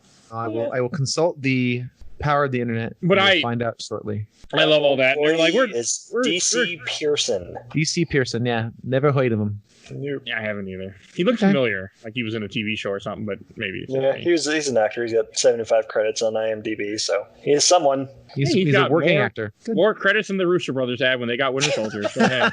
Yeah, fair. It's a good scene. It's kind of silly. This is a little silly in an Apple store deciphering a Shield algorithm. Like, you have no tools. Like, what are you doing? Like, pulling up terminal and just knocking away at it? Like, is that what you're doing? They fit like people that I could see in an Apple store. They do. They look like it, and I like that part where he's like, "We're just trying to find." She's like, "We're trying to find somewhere to go for a honeymoon." He's like, "New Jersey." Which is fine. Yeah, all that's funny. Hey, listen, this is my home state. What do you want from me? I've never been the to New beautiful Jersey. parts of New Jersey. So I would visit though. No, I wouldn't. What are you talking about? I wouldn't. Don't. I do want to visit. Well, I want to visit Virginia because that's where Stu lives, and I probably should meet the guy I've been podcasting with someday. There you go. Well, yeah, that makes sense. I kid. New Jersey's fine. New Jersey's perfectly fine. So yeah, this is a pretty decent scene. Again, liking it's a little stretching of the imagination. The Apple guy is relatively funny. Apple, of course, is its own cult, Hydra-like cult. So that works very well as well. You're not wrong. I used to sell cell phones. You are 100% on the money. I will never own an Apple product, people. Just it'll never happen. I don't need to be indoctrinated. Okay, I have one overlord. His name is Google. That's it. That's all I need. Don't need another one. But yeah, no, it's pretty good. There is a great scene when they're leaving the mall because as soon as they plug in the drive, boom, they can find them. Like they can within 9 minutes. Within 9 minutes, Shield can triangulate their location. I can buy that. Me too. Yeah, totally. Yeah. They have their eyes and ears on everything, including Apple stores. So something like that, you pop something like that into the system, I completely can buy it that it would pop up very quickly. Oh yeah, and also because Shield or Hydra rather has turned on all of the surveillance stuff that they've been building. So and clearly we've established they can surveil everything. Baldy said so. Scan everything. So it makes perfect sense. I'm in with that. The fact they can get there in 9 minutes is a little bit of a stretch, but whatever. It is DC, and I don't think DC's that big. No, DC's relatively small. I mean, if they're in a suburb outside, that's fine. But yeah, it's fine. I have no problems with it. And that scene in the mall where they're starting to walk away, and you got the tension, right, of the bad guy, the Shield douches running around with the black shirts looking for him. And this is an excellent character building moment. Two spots that are related. First, she tells him to give her a hug and laugh like they're doing something, just to get his face down. So when the guy walks by, he can't see them. And secondly is the kiss. And this might be, and I'm trying not to be hyperbole about it or hyperbolic about it. This might be one of my favorite kisses in the MCU because it's not good. And it clearly shows they are not a couple. Mm-hmm. They are not an item. They will not be an item. They are a team. They're like almost a brother-sister relationship or just friends. And because after that kiss on the escalator, because people don't like public scenes of affection, which is good. Also very true. Very true. You just kind of look away like, oh, you have a private moment in public. I'll just try to make this as private as possible. It's excellent and it's really good. And their reaction was nothing but, that was weird. Let's not do that again. And then she, of course, has that follow-up joke a little later on about his first kiss in 50 years or whatever it was. Very funny. But really good. This is, again, good filmmaking. You're doing two things at once. You don't have a lot of time in movies. You have an action scene that's tense, and you build character. That's good. That's using your time efficiently. That's using a tense moment to also, again, create some character connections. Awesome. Speaking a lot of sugar. I don't know what Steve was worried about. He had a baseball hat on. They wouldn't have recognized him anyway. That's true. He had his trusty baseball hat. Yes. I mean, partly I can buy that because not baseball hat, but just like in general, you can disguise yourself better than people think sometimes if you just change. Women can do it better than men can, in my opinion, because it's just natural for a woman to change things. Like when someone put on makeup. Like I know someone that does makeup and she looks a completely different person. And that whole idea where you can really change what you look like. And I mean, a hat doesn't really buy it, but hey, there are people out there who, real life example, how this would work. A buddy of mine that was at one of my groomsmen at my wedding. He came into a store that he knows I work for this company. Comes in the store, I'm wearing a mask. I'm like, hey, how you doing, Corey? And he's like, who are you? At first, and like I've known the guy for over 10 years, and he didn't recognize me. He didn't recognize my voice. So it's like it can happen. I can buy it. I wasn't wearing a hat. I was just wearing a white mask. And my name tag even said Mike on it. So You don't listen to Pretty good. Yeah, so I can buy it that some people just, if they're not expecting to see you there, they just won't recognize you. Yeah, but what are you expecting? Some Captain America walking around in his uniform with his shield on his back? Like, what are we thinking was going to happen? Yeah, but that's fine. Again, it's not a big deal at all. It's very fun, very tense. And it's also tense because you think, are they going to have a fight in the middle of a mall? Like, there's lots of opportunity for fun things to happen there, but of course it doesn't happen. And then they head to Jersey, go up the turnpike. I have no idea what you said what it means exactly, but I know it means something. It's a local reference. They're in DC. They would take the 495 belt up to the turnpike, take the turnpike, which is 95, up to some fake Camp Lay, I think they said, or Camp Leah. I like this. Like, I like how it ties into the original Captain America movies. Like, hey, I trained here and everything. Like, it's very good for that, and I'm very glad they did it. So I love how the way he figures out. He's like, this musician thing should not be here. Like, that is also really good too. And we get to see the flagpole from Captain America, where he pulled out the pin and got the flag and got to ride back with Peggy. And he even has that little moment where he sees Ghost Little Him run up. It's like kind of just flashing back to 50 some years ago, whatever. It's crazy. It's well done. Like, and the whole fact that he's like, this is too close. Like, this shouldn't be here.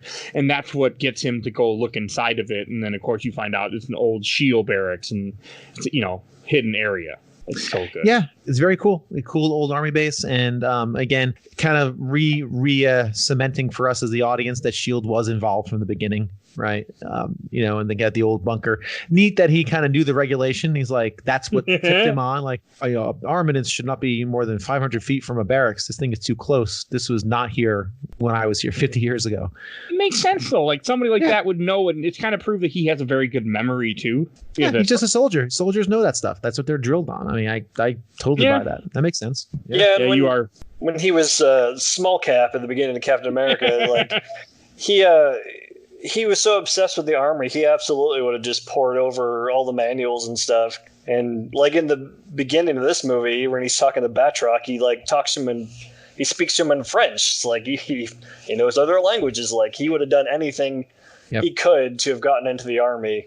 Any advantage you could have. Yeah, absolutely. Or any utility. Yeah, totally. So they head downstairs in the secret elevator to go down to the I love secret this bunker, joke. to the secret elevator. Why would go ahead, need you can do it. Yeah. A secret elevator in a secret bunker or something. That's very funny. And everything with when they get down this old computer room and this computer's from the 70s probably, I want to say they look like. Yeah, 60s, 70s, yeah. Maybe you're right, more 60s. But I love this. Like, again, you have the little reference where Black Widow's like, you want to play a game? Like, I've seen that movie. The War Games reference? Yeah. Yeah, that's an okay movie. Like, she just assumes that he doesn't understand it. Of course, he does get there. Oh no, he does get the reference. He's like, I think he says I've seen it, right? Yeah, he's like, I've seen that movie. It's this old movie. He's like, yeah, I've seen it. But I like her face, like the way that she acts this part. And just, I don't know. I love the banter between both of them, and especially when things aren't going bad, like everything's just kind of exploring, and she's just being being playful and stuff. Like, I just love that. I just love Scarlett Johansson. Okay, it's sides of her we haven't seen yet, and it's again good character development. They're bonding, especially as they're driving up, the turnpike. They, just kind of bonding, because there's no stakes right now. We're just on our way to a place. What else do you do but talk to your companion? So you turn on podcast, or you turn on the podcast and ignore them completely. That's true. Yeah. You could do that too. You turn on your own podcast that you record and listen to yourself talk about Thor. Hey, listen, have you seen me do that? Like, are you looking in my window? I did it yesterday. I picked up my wife from work and I put Thor on. I'm like, I want to hear what we sound like 3 months ago. I don't remember any of this. I always do it. I'm a narcissist like that. I don't know. I don't know. Well, normally I edit it, listen to it, I'm editing and publish it, within a short amount of time. But with the MCU stuff, we record this months in advance. So it's a way different experience. I hate the sound of my own voice. I don't know how you guys put up with it. So I try not to listen to it, but I always end up doing it eventually. You have to at least download it once on any device you can get a hold of. That's how it works. Yes. You need those numbers. All right, but anyway. So this question for you, Bill. Like, when they first when they get the computers and Armin Zola starts talking, you probably didn't get the reference that they were going for. I mean, I know you knew who he was because you watched the first movie, but it's a reference to his comic character. No, I just knew him as, again, the German. He has like a joke too. He's like, I'm not German, I'm Swiss or something like that. Yeah. But I took him as like the soul. He was a sorry, I lost my train of thought. Yeah, I understood him as who he was. You know, he was the German guy, and I was thinking about the AI like uploading his entire intelligence into a bank of computers. That felt a little silly to me, but again, I'm enjoying myself so much, and the movie has built up so much goodwill. I kind of discarded that, but it's a little silly to again, too much of UNIVAC machines or whatever they were called, tape machines. I thought comic, yes, go ahead. Comic. In the comic, he is a face on a robotic body, and everything is inside. That's what it's a reference to. That's how I was trying okay. See, I just assumed the look of his face on that monitor is chilling, like very creepy and strange. You know, all that green and black, computer terminal text, really, really effective. And as he's kind of as he's doing his exposition on what this all is, finally kind of telling him the deal of Hydra has been behind it all along, and we've been taking over from within and orchestrating assassinations and world events. It had a lot of like Metal Gear Solid to me, which, Kojima's a genius, but he's also annoying and he's self-indulgent. So whatever, that's my opinion on it. You're not wrong.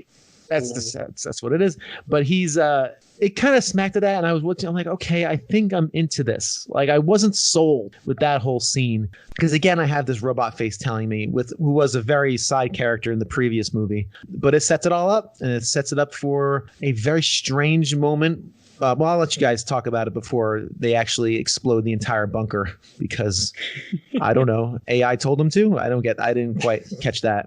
This is where we first learn about the algorithm, Zola's algorithm. Yes, that's it. Thank you. Where it could pinpoint any person who might be a threat to Hydra. Does he mention Tony? I know later on when they mentioned Stephen Strange. They mentioned a lot Bruce of characters. Banner, some valedictorian in Iowa, and Steve's like, well, how could he do that? He says, how could we not? Like, between doctor records and stuff you buy, everything points to whatever. Eventually, some way they can essentially see the future and pinpoint people who might be a threat to their organization. Yeah, which also makes this, so much, like we were saying, if we've said multiple times throughout this episode, all about ideology. Right. Yeah, that's what we're arguing against. And that's what the movie is positing. Yeah, is it fair, or is it just to take out people, or take out people who are likely to commit crimes even though they didn't? And of course, the moral answer to that is no, that is not, because people have the opportunity to change and to grow and to. I imagine if I were to still be the same person now as I was when I was 20, that'd be a problem. I would grow. That's what I would hope would happen. Some people obviously don't. People don't, and that's not good. You need to grow. So I'm thinking of someone exactly right now that I know that hasn't changed, I'm sure, since she was 20. Well, fair enough. Her loss for life, because life's pretty good when things change and grow for you. I don't know. Yeah, this really didn't land for me very well. And again, the movie's built up a lot of goodwill, so I'm still in. I'm still enjoying myself. But I kept thinking, all right, well, you have this AI. Like, how are you? Did Robot Zoloff give it to Hydra, who plugged it into their computers with good Wi-Fi? Because you're in a bunker. I don't know. Like, you definitely don't get a good signal down there, and you certainly don't have any Cat 5 cables running to those ancient machines. Like, how did you get it there? Too many questions. There's that little USB bridge that was there. I'm like, how did that work? Like, where'd you plug that into? Just these are little needly things that add up to a bit of a question mark for me. But again, a lot of goodwill has been built up. I want to see this go to the end, and I decided, my mind just kind of gave it another pass and moved on with it. But this is a bit that's crucial, that doesn't quite land as well as it ought to have for me. Okay. I can see where you're coming from. It's also very quick. Like, they drop a lot of stuff on you very quickly. But I love the fact that they rationalize it, where he's like, I was just stalling. Like, I thought I was okay with that. It wasn't like someone giving you their master plan. It was all, he's just buying time because they shot a missile at you and he doesn't want you to leave. It's like, and kill you. Yeah, and again, like, who shot the missile at them? Was it because it was plugged into the USB drive? That's how Hydra knew they were there. So let's just blow up Zoloff. That's how I took it. That's how I took it too. The USB drive tipped them off.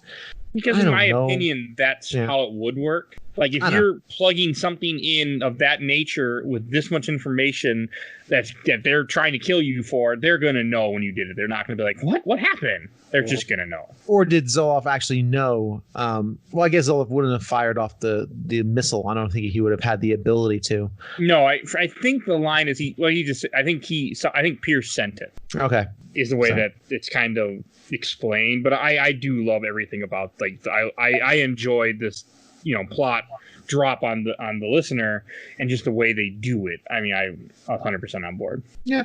Again, didn't hate it. What about you, Michael? I think the less believable part came next when the missile explodes and Cap rips open a grate and just throws Nat in there, gets on top of her, and holds up the shield and somehow supports all this rubble. I agree with you. And it's funny too. Did anyone else have flashbacks of Independence Day when they rescued a dog from the fireball by going into a utility closet in a tunnel? Yeah, that classic scene.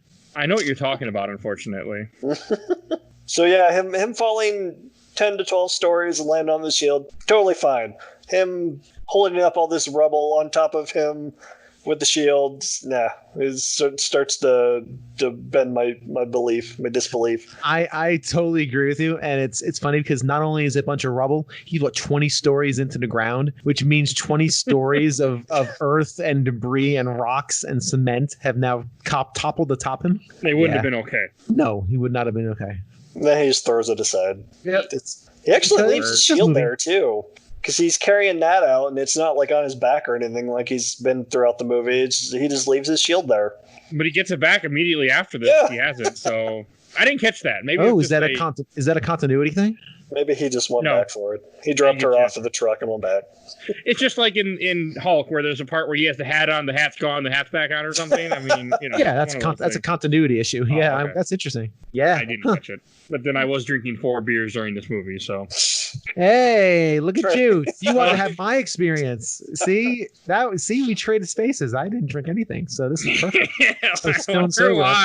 I was like, I'm not, But I was drinking Michelob Golden Lights. They weren't that strong a beer. Not like I was drinking like hard ciders. Then I would have been a different story.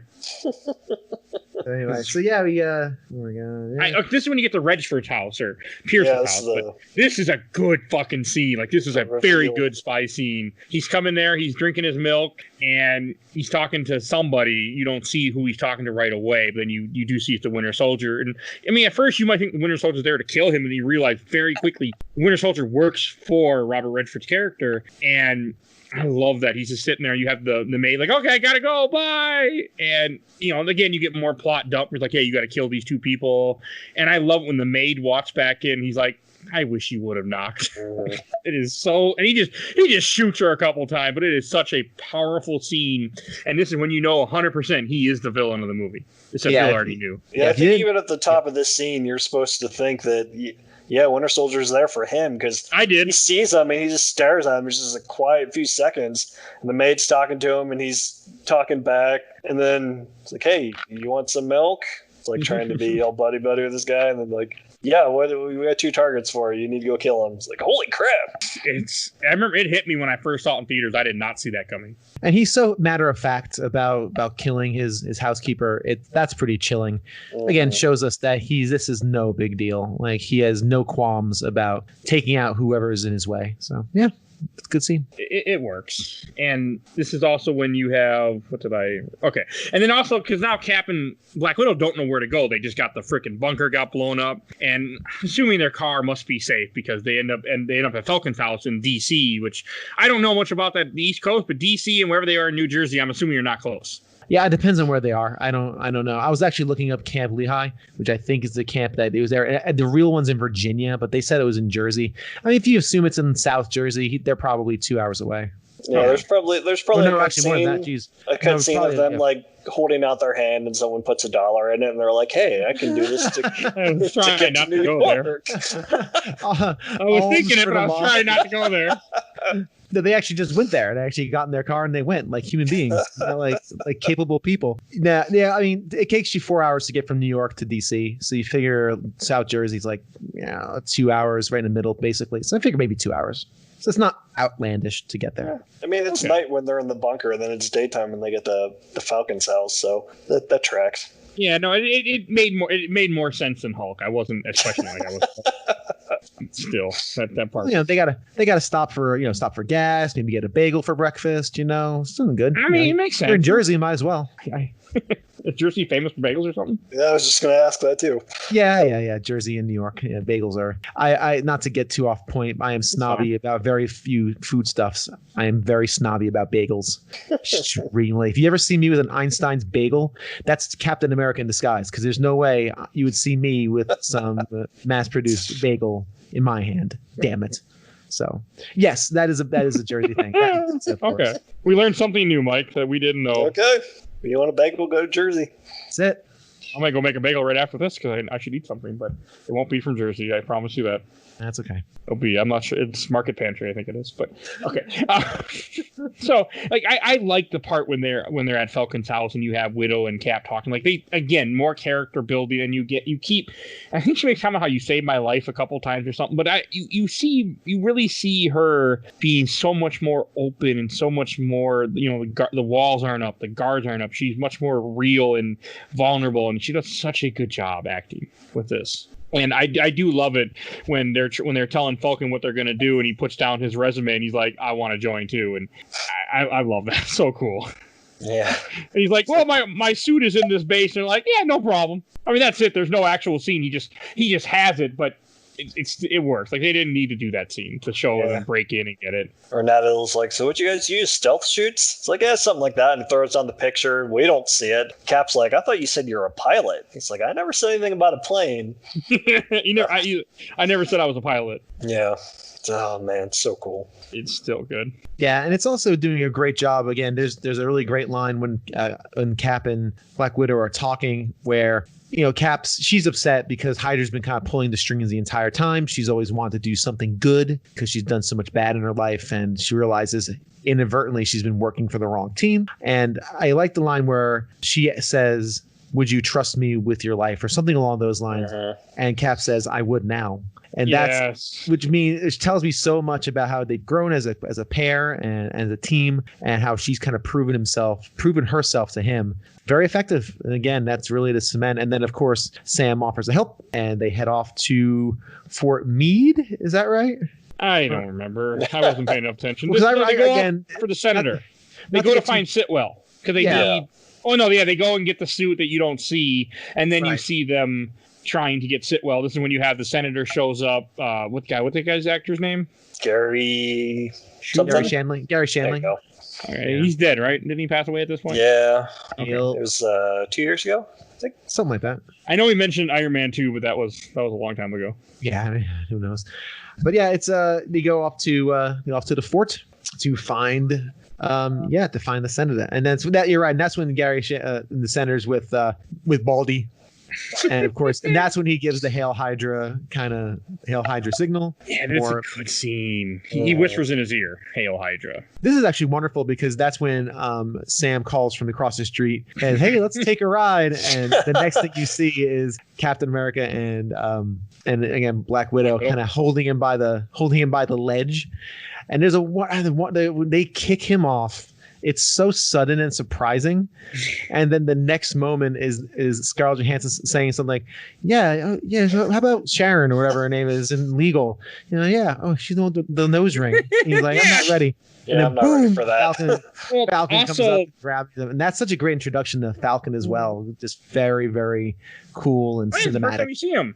Yep, it's the first time you see him with the suit.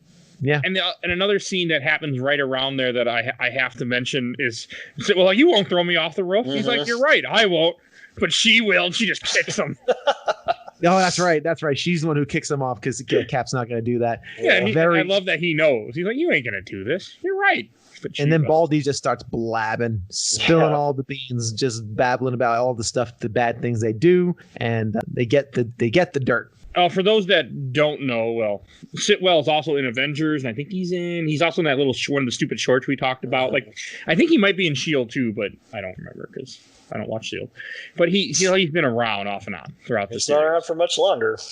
No, And one thing I forgot to bring up earlier when we were doing this episode is during the chase with Nick Fury, there's a Pence truck that hits a car that helps Nick Fury get out. And there was a rumor going around for a long time that was supposedly the Punisher driving that truck. I don't think it ever panned out or ever became anything, but that was a rumor for a long time. Huh. So I just I'm pretty sure it wasn't true, but it was something that people were saying. This is long before they had him in the Netflix show, but they were teasing that that was his appearance in the MCU. You gotta love fan theories, like Peter Parker's the kid in Iron Man 2. That still annoys me. Yeah, we talked about it in the episode. Yeah, that's canon now, though. Yep, thanks to Tom Holland. I reject this. I reject it wholeheartedly. Oh man. And again, you get more Hydra plot to more, what their whole plan was. That we kind of went over it a lot of times at this point throughout this episode. And the next scene is when the movie starts going balls to the wall. I mean, it starts getting crazy, but good crazy. And you have him in the car. And I love this. They're in the car. He's talking, and then Winter Soldier just jumps on their car and just pulls Sitwell out and throws him in front of the truck. That's the end of him. He's just gone. It's like, holy shit, that was brutal. Yeah, super brutal. Doesn't he throw him into a moving vehicle, like a moving truck or something? Semi-truck in oncoming traffic. There's no question he's not there anymore. I had whenever he's on the screen, I get a lot of Hulk vibes because he just takes giant chunks out of things with his super arm, and very, very cool and very effective. Like he rips the steering wheel right out from he rips the steering wheel. Now you can't steer. It's very effective, and this is a long battle scene. Like this is a good, again, for movie time, like a 5-minute scene with stages. Yeah, it goes right. Yeah, it goes for a while. Like you have them in the car. You have the car, like you said, the steering wheel ripped out. They get tossed out of the car. Like it just keeps going. And may I say there's a lot of Chevys in this. So my wife even said she's like sponsored by Chevy. I'm like, it's actually funny. I was watching this on Disney Plus and I had it paused at one point, and it brings up like the little disclaimers, and one of them was this program contains product placement. Like, so that's new. Wow. All right, there you go. See, Chevy. Drive one today. I like the part where Cap and Nat break off the car door and they're sliding on it. Yes. It's so cool. Yep. Yes. Again, using your environment, using the things at your disposal. Yeah, very cool. And this is also like you were talking about before, like with Winter Soldier, he keeps getting handed things. So I think this is when he gets handed a grenade launcher. Yeah. Yes. He's handed a machine gun and a grenade launcher because it starts to kind of split up. Falcon has no suit, so he really can't do anything but shoot at the other bad guys. But you have Widow ends up going toe to toe with Winter Soldier, and it is good. Like it is a fun just watching them, everything kind of going around. I think Widow gets shot. Like she gets shot at one point, but the part that I really like is where he's hunting her. Uh-huh. And then she puts a recording down by a car, and he thinks he's there if she's going there, and he blows up the car, and she's not there. She tosses out that little grenade ball. I think it's cool. Yep. It is awesome. And again, and then when she gets shot, like that whole everything goes on with her. It's like you really see her, like she's dying. Like she gets close to it, and it is so cool. Did she only get shot once? Did she get shot once or 3 times? I can't remember. Once. Yeah, she gets shot in the shoulder. I think. Yeah, I think that's it. It's Captain America gets shot multiple times later, but yeah, she just gets shot once. She tosses out the little electro disc on his arm to kind of render it useless for temporarily. Yeah, kind of the EMP it a little bit. Mm-hmm.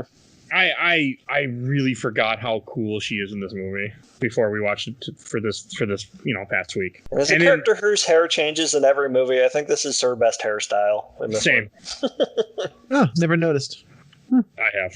Apparently both me and Mike have.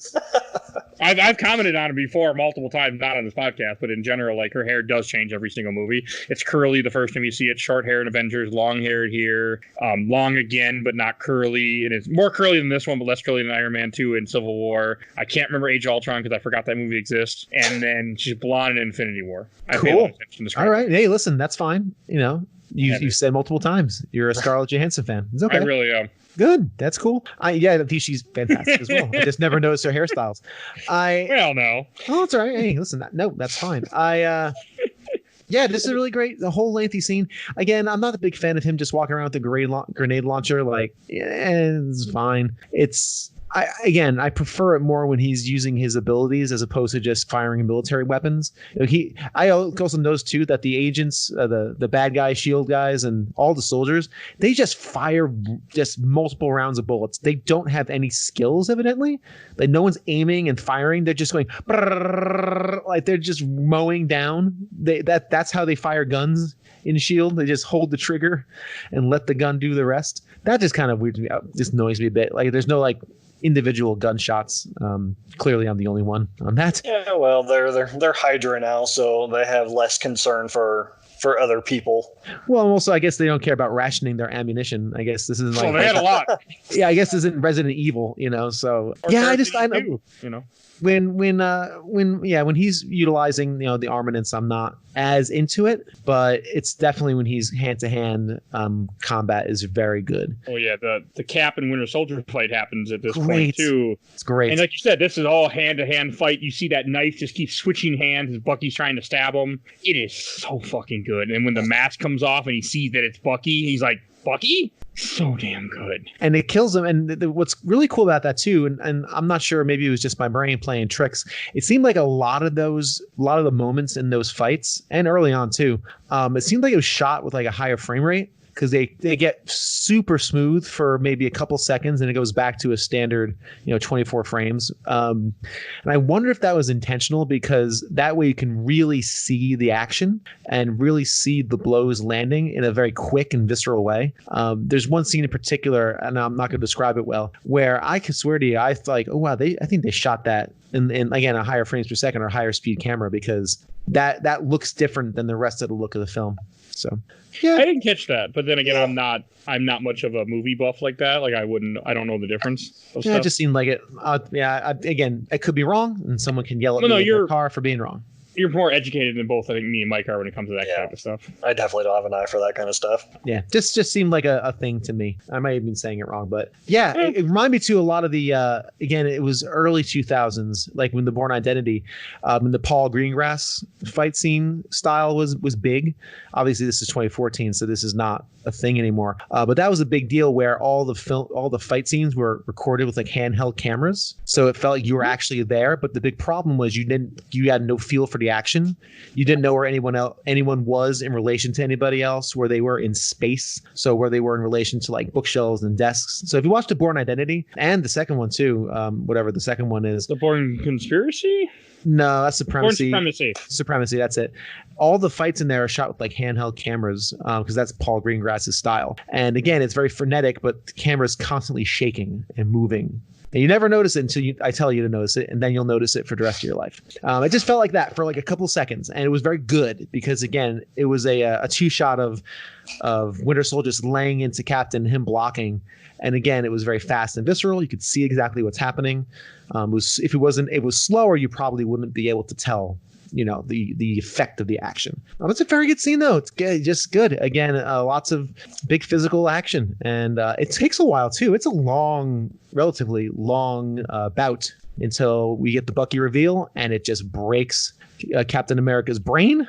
Yeah. And he just stops, and that's really does though. That's when the balance of the soldiers move in, which of course he could dispatch with one spinning disc, but he's just shot. I mean, there are a lot of soldiers that show up though. They are. Now, I don't think they had much of a shot. And Widow and Falcon would not have been okay. So no, Widow's not okay at this point because she's already shot. I did like the team when they get arrested, and that you have that part where one of the Hydra agents has the gun pointed to Captain America, and Crossbone's like, not now.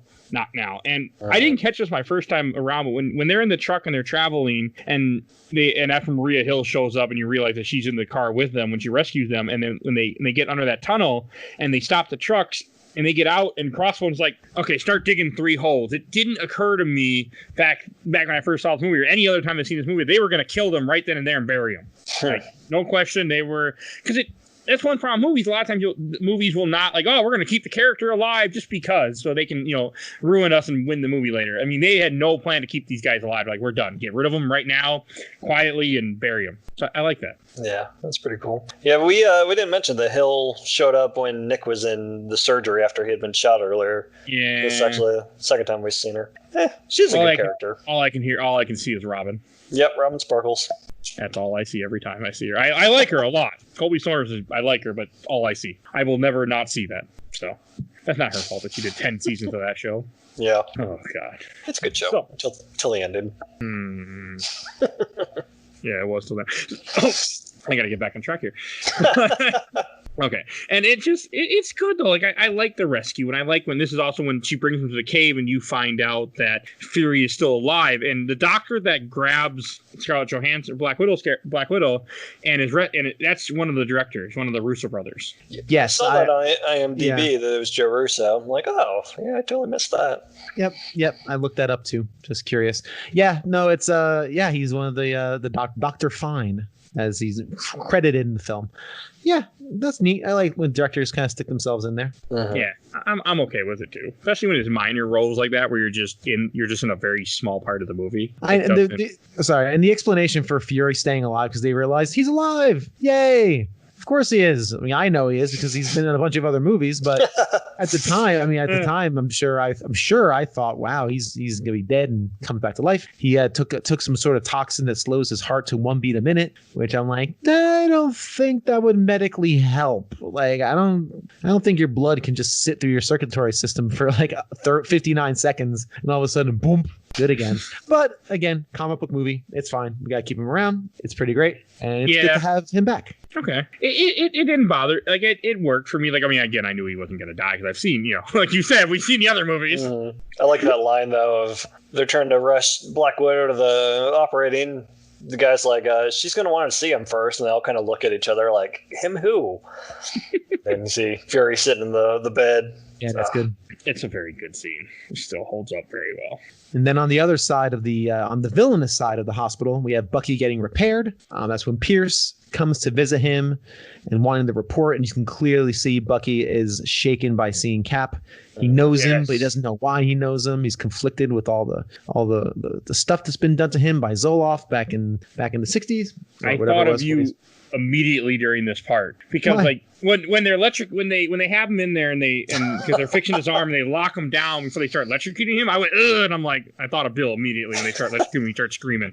I did not start clapping for that. I was like, that's it's not body horror. It's not somebody being, but it reminded me of you. No tentacles came out of his eyes or anything, but it was cool. It's effective. Definitely looked painful. We're going to try to zap this dude. And clearly now as an audience, you're feeling some empathy for this guy who's been forced into this life of wanton killing. Now he's not as villainous as you would initially expect. He's still the bad guy who needs to go, but he's got some depth now, which is very good.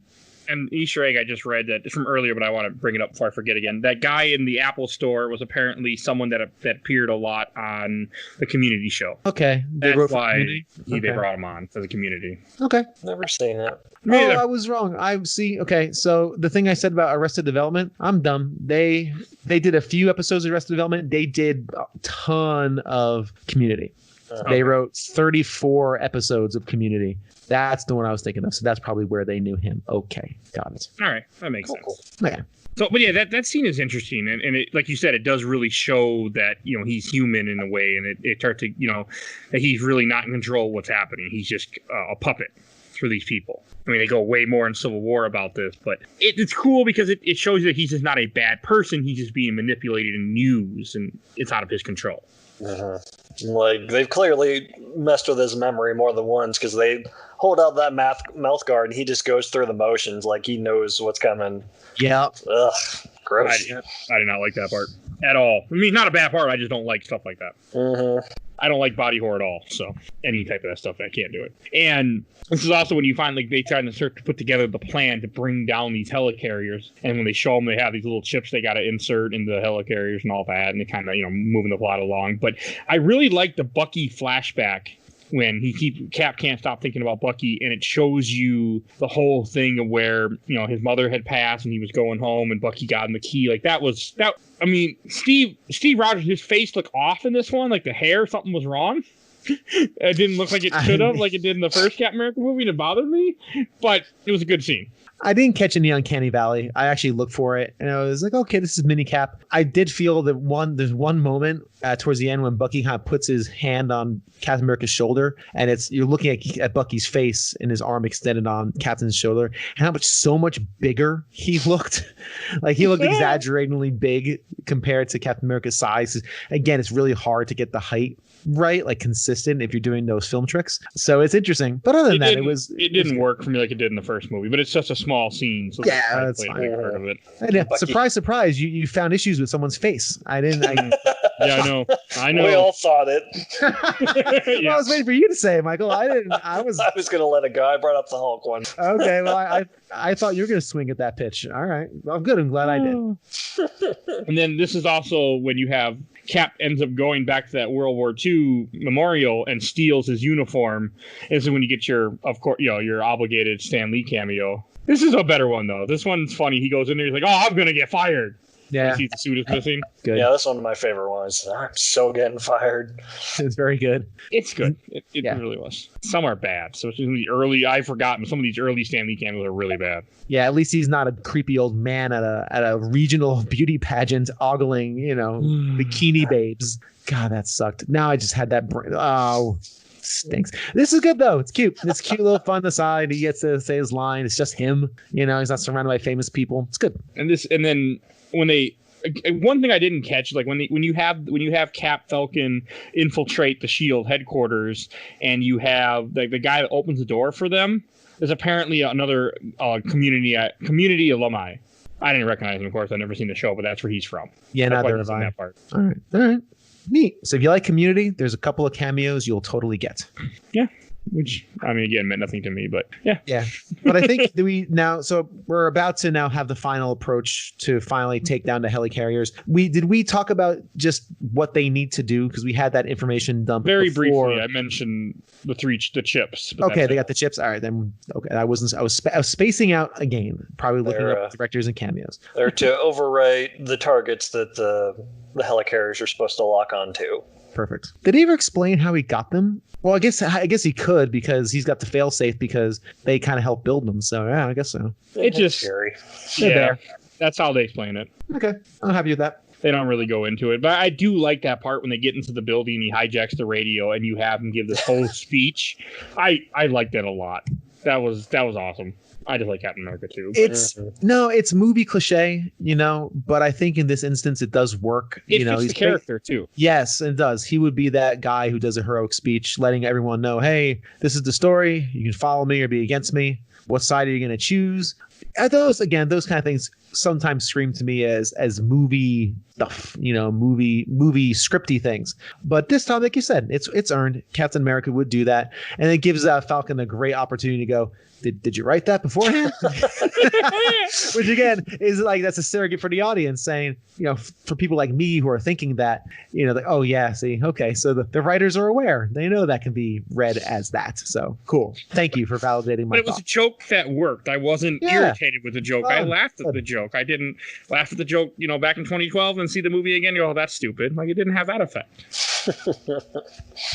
Fucking Avengers. I'm so heartbroken about that. I'm sorry, man. I get more and more nervous for Age of Ultron as we get closer to it. It ain't gonna be pretty, sir. Oh man, because that is not a good movie, so it ain't gonna be pretty. We'll see. We're not far from it. No, we're 2 away. And 1 away, actually. But this is also when you have S.H.I.E.L.D. and Hydra start fighting each other, too. Like, I like this scene when they're trying to launch the helicarriers, and the guy's like, I don't think I want to do that. And all of a sudden they just start opening fire on each other. Like, it's badass to me.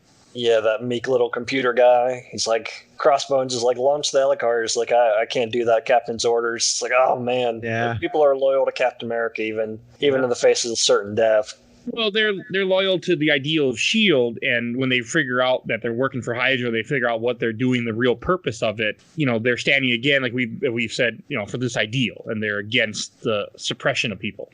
Another thing too about that just came to brain is, with all these people who have been just now learning about the Hydra thing and what the real goal is, they may be thinking, am I a target? Like, did I do bad enough things in life where I might have the red dot on my head? But I think this reads as just kind of doing the right thing because you're right. These people are here for Shield. They are here under the guise of doing the right thing. They find out they aren't. I just love that giant Mexican standoff, and it's because usually Mexican standoffs 3 people. This is like 30 with guns trained on each other, and unlike a Mexican standoff, which is usually dissuaded or usually something usually stops it. It all goes. Everyone starts shooting, just blowing each other away. Very fun, very frenetic. I don't know who's shooting who. My only issue with it is I just see bullets and glass and people diving. Again, it's clear that the guy, it's just so fast and frenetic. I lost track of who was shooting who at times, but again, it doesn't really matter too much overall. Yeah, it works. Like it because this scene bounces back and forth throughout the rest of the movie, where they're constantly just fighting each other, and you're seeing things happen. Like it doesn't stop. Yeah, there's 3 parts to it. And that's how I framed it. There's Pierce in the council with Black Widow. So there's that whole thing going on.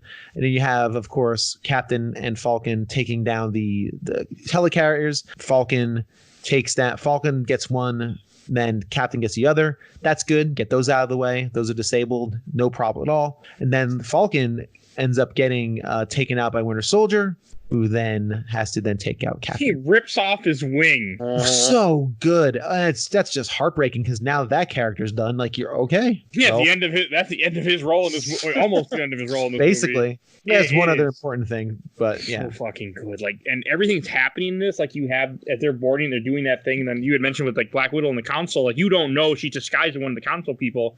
And they all put on this badge. And it's like one part in this movie when they go upstairs and Pierce is going to kill them all or something, and then she pulls out a gun and takes out the guards and pretty much almost takes out Pierce. And I love he keeps looking at his phone. Like during that whole scene, he keeps looking at his phone. You keep seeing him looking at his phone, and finally they're not paying attention. He grabs his phone. He starts to electrocute. He starts just killing the other council members, except for Widow, because he needs her alive to use her as a bargaining chip, so Nick Fury doesn't just shoot him in the face. Right. And I love that because it wasn't just like, oh, I'm going to keep you alive because the movie says so, and I'm going to keep you alive because it keeps me alive. So it fit the character, it fit the moment. And I was like, yes, thank you. You didn't just take the cheap way out of this movie. Right. No, very effective. And again, the subterfuge from Black Widow showing kind of who she used to be as far as that spy, being tricky and all that sort of thing.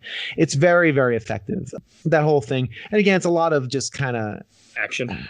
Well, action, but also the Pierce stuff is kind of the break. And they actually do that stuff very well because between a lot of the action of Captain America and Falcon taking on the helicarriers, and Winter Soldier, they cut back into her in this very still room with these senators and with these politicians and with Pierce. It's a very good break. It's got a flow. It has a rhythm to it. And that flow and rhythm makes for a very effective final battle. I would say more effective than the Avengers because Avengers just nonstop.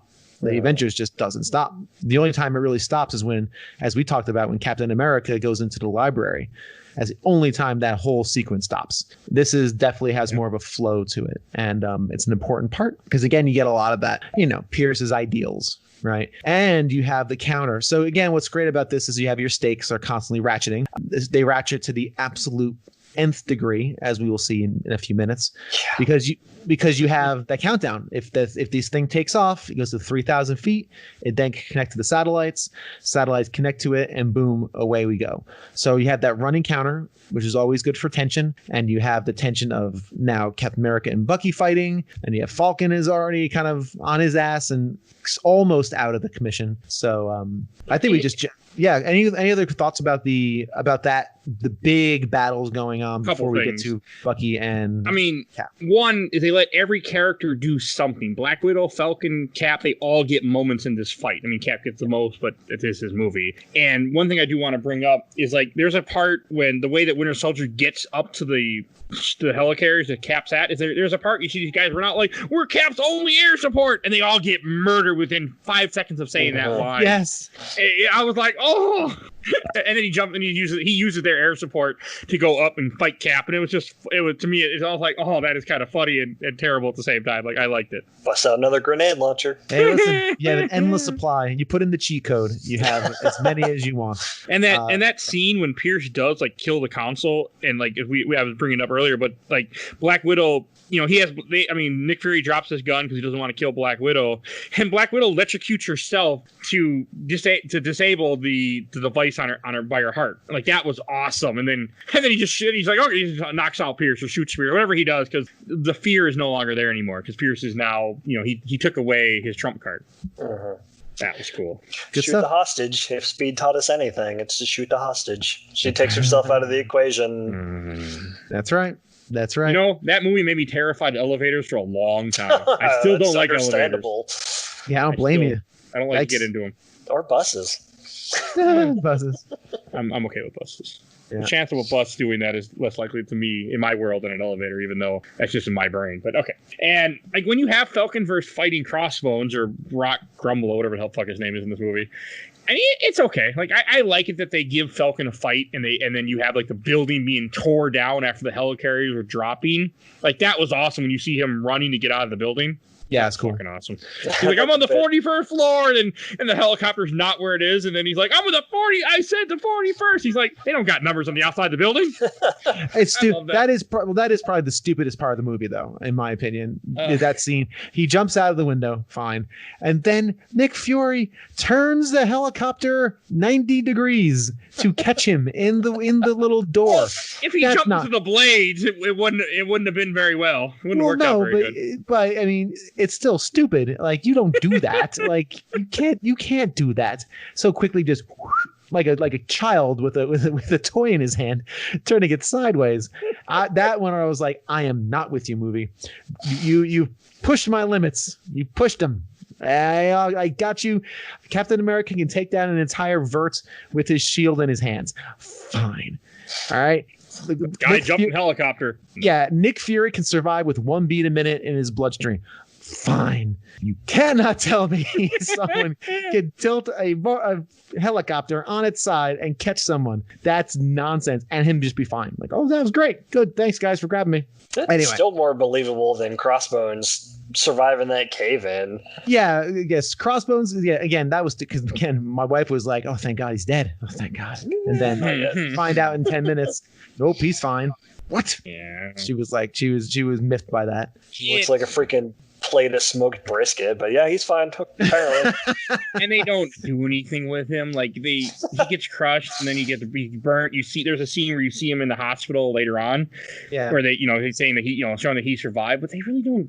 I mean, we'll get to it in Civil War, but I was very excited for his role in Civil War before the movie came out. Like, because I like Crossbones a lot. I have his first appearance used to be on my wall. Like, I like that character a lot.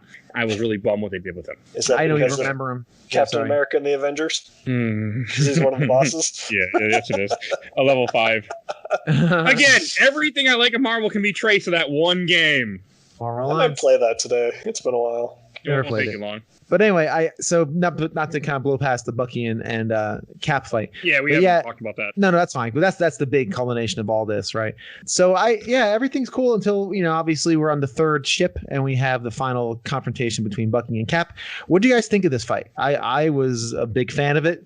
I thought it was very well done, and again, visceral, physical, lots of good action, lots of different areas. Right, because they're on the catwalk at first, and then they're on the bottom of the dish, whatever it happens to be, and just in a very well choreographed fight, like everything else in this movie, just very well crafted. Like it is another instance of the MCU having the hero fight an evil person that's the same kind of power set, but like it's so fast paced and frenetic in this one. Like it's all hand to hand. It's not two guys in suits shooting at each other like in Iron Man. Right. Like you said, it's so choreographed. It's just such a joy to watch. It's done super well.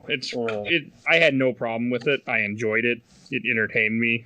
It's an expression of skill and ability and capability. Just all those good attributes that a good battle requires. There's great tension. I mean, obviously, if you know the story, even if you're seeing it for the first time in 2014, you kind of know Captain America is not going to lose. But the question really is what is he going to lose? Mm-hmm. Is he going to lose his friend? Is Bucky going to survive? Is he going to die? Is he right? Obviously, if you're a movie person, you know that the language of movies dictate that the super ship is not going to murder everybody in the country until Infinity War shows up, and they do, which is why it's such a shocking, surprising, beautiful moment. But So the language of movies dictate what's going to happen at the end of this. But there are still some really good surprises, and the action itself sells it. It's and it's good. There's lots of passion, I think, but behind it, really you can tell he doesn't want to do this. And Captain says a bunch of times, and again towards the end, he basically just throws the shield away. He actually throws it in the ocean. Like, where was it? I think I said to my wife, I'm like, there's only one of those. You can't get another. You might want to go down there and get it. But yeah, just a really really emotional scene from two characters that have been built up enough over a good amount of time. Bucky, unfortunately, yeah, go ahead. I didn't catch that scene because I think I drank too many beers. See, look at this. Look, I don't remember anything you just said about the shield being thrown in the water. So yeah, am I wrong? The fourth beer I was drinking at this point. So yeah, if that happened, I missed it. Oh, really? Maybe I was knocking back ginger ales. No, because he it falls down into the ocean, and he does, because Cap is just like, I don't want to be. That classic, throw your gun away, do what you got to do to me. And he does. And that scene, the final scene where Bucky is just slamming away on his face, brutal. The metal arm. With his metal arm is so brutal and rough to watch. And Cap's just laying there. He's like, I do what you got to do. And then he delivers that line that we had foreshadowed to us earlier, where he says, I'll be with you till the end, or something like that. Yeah, I'm with you to the end of the line. I think Bucky says it to Cap in the flashback that Mike was talking about. Correct, yeah. And it just stops him for enough time for the whole thing, the entire ship to go down.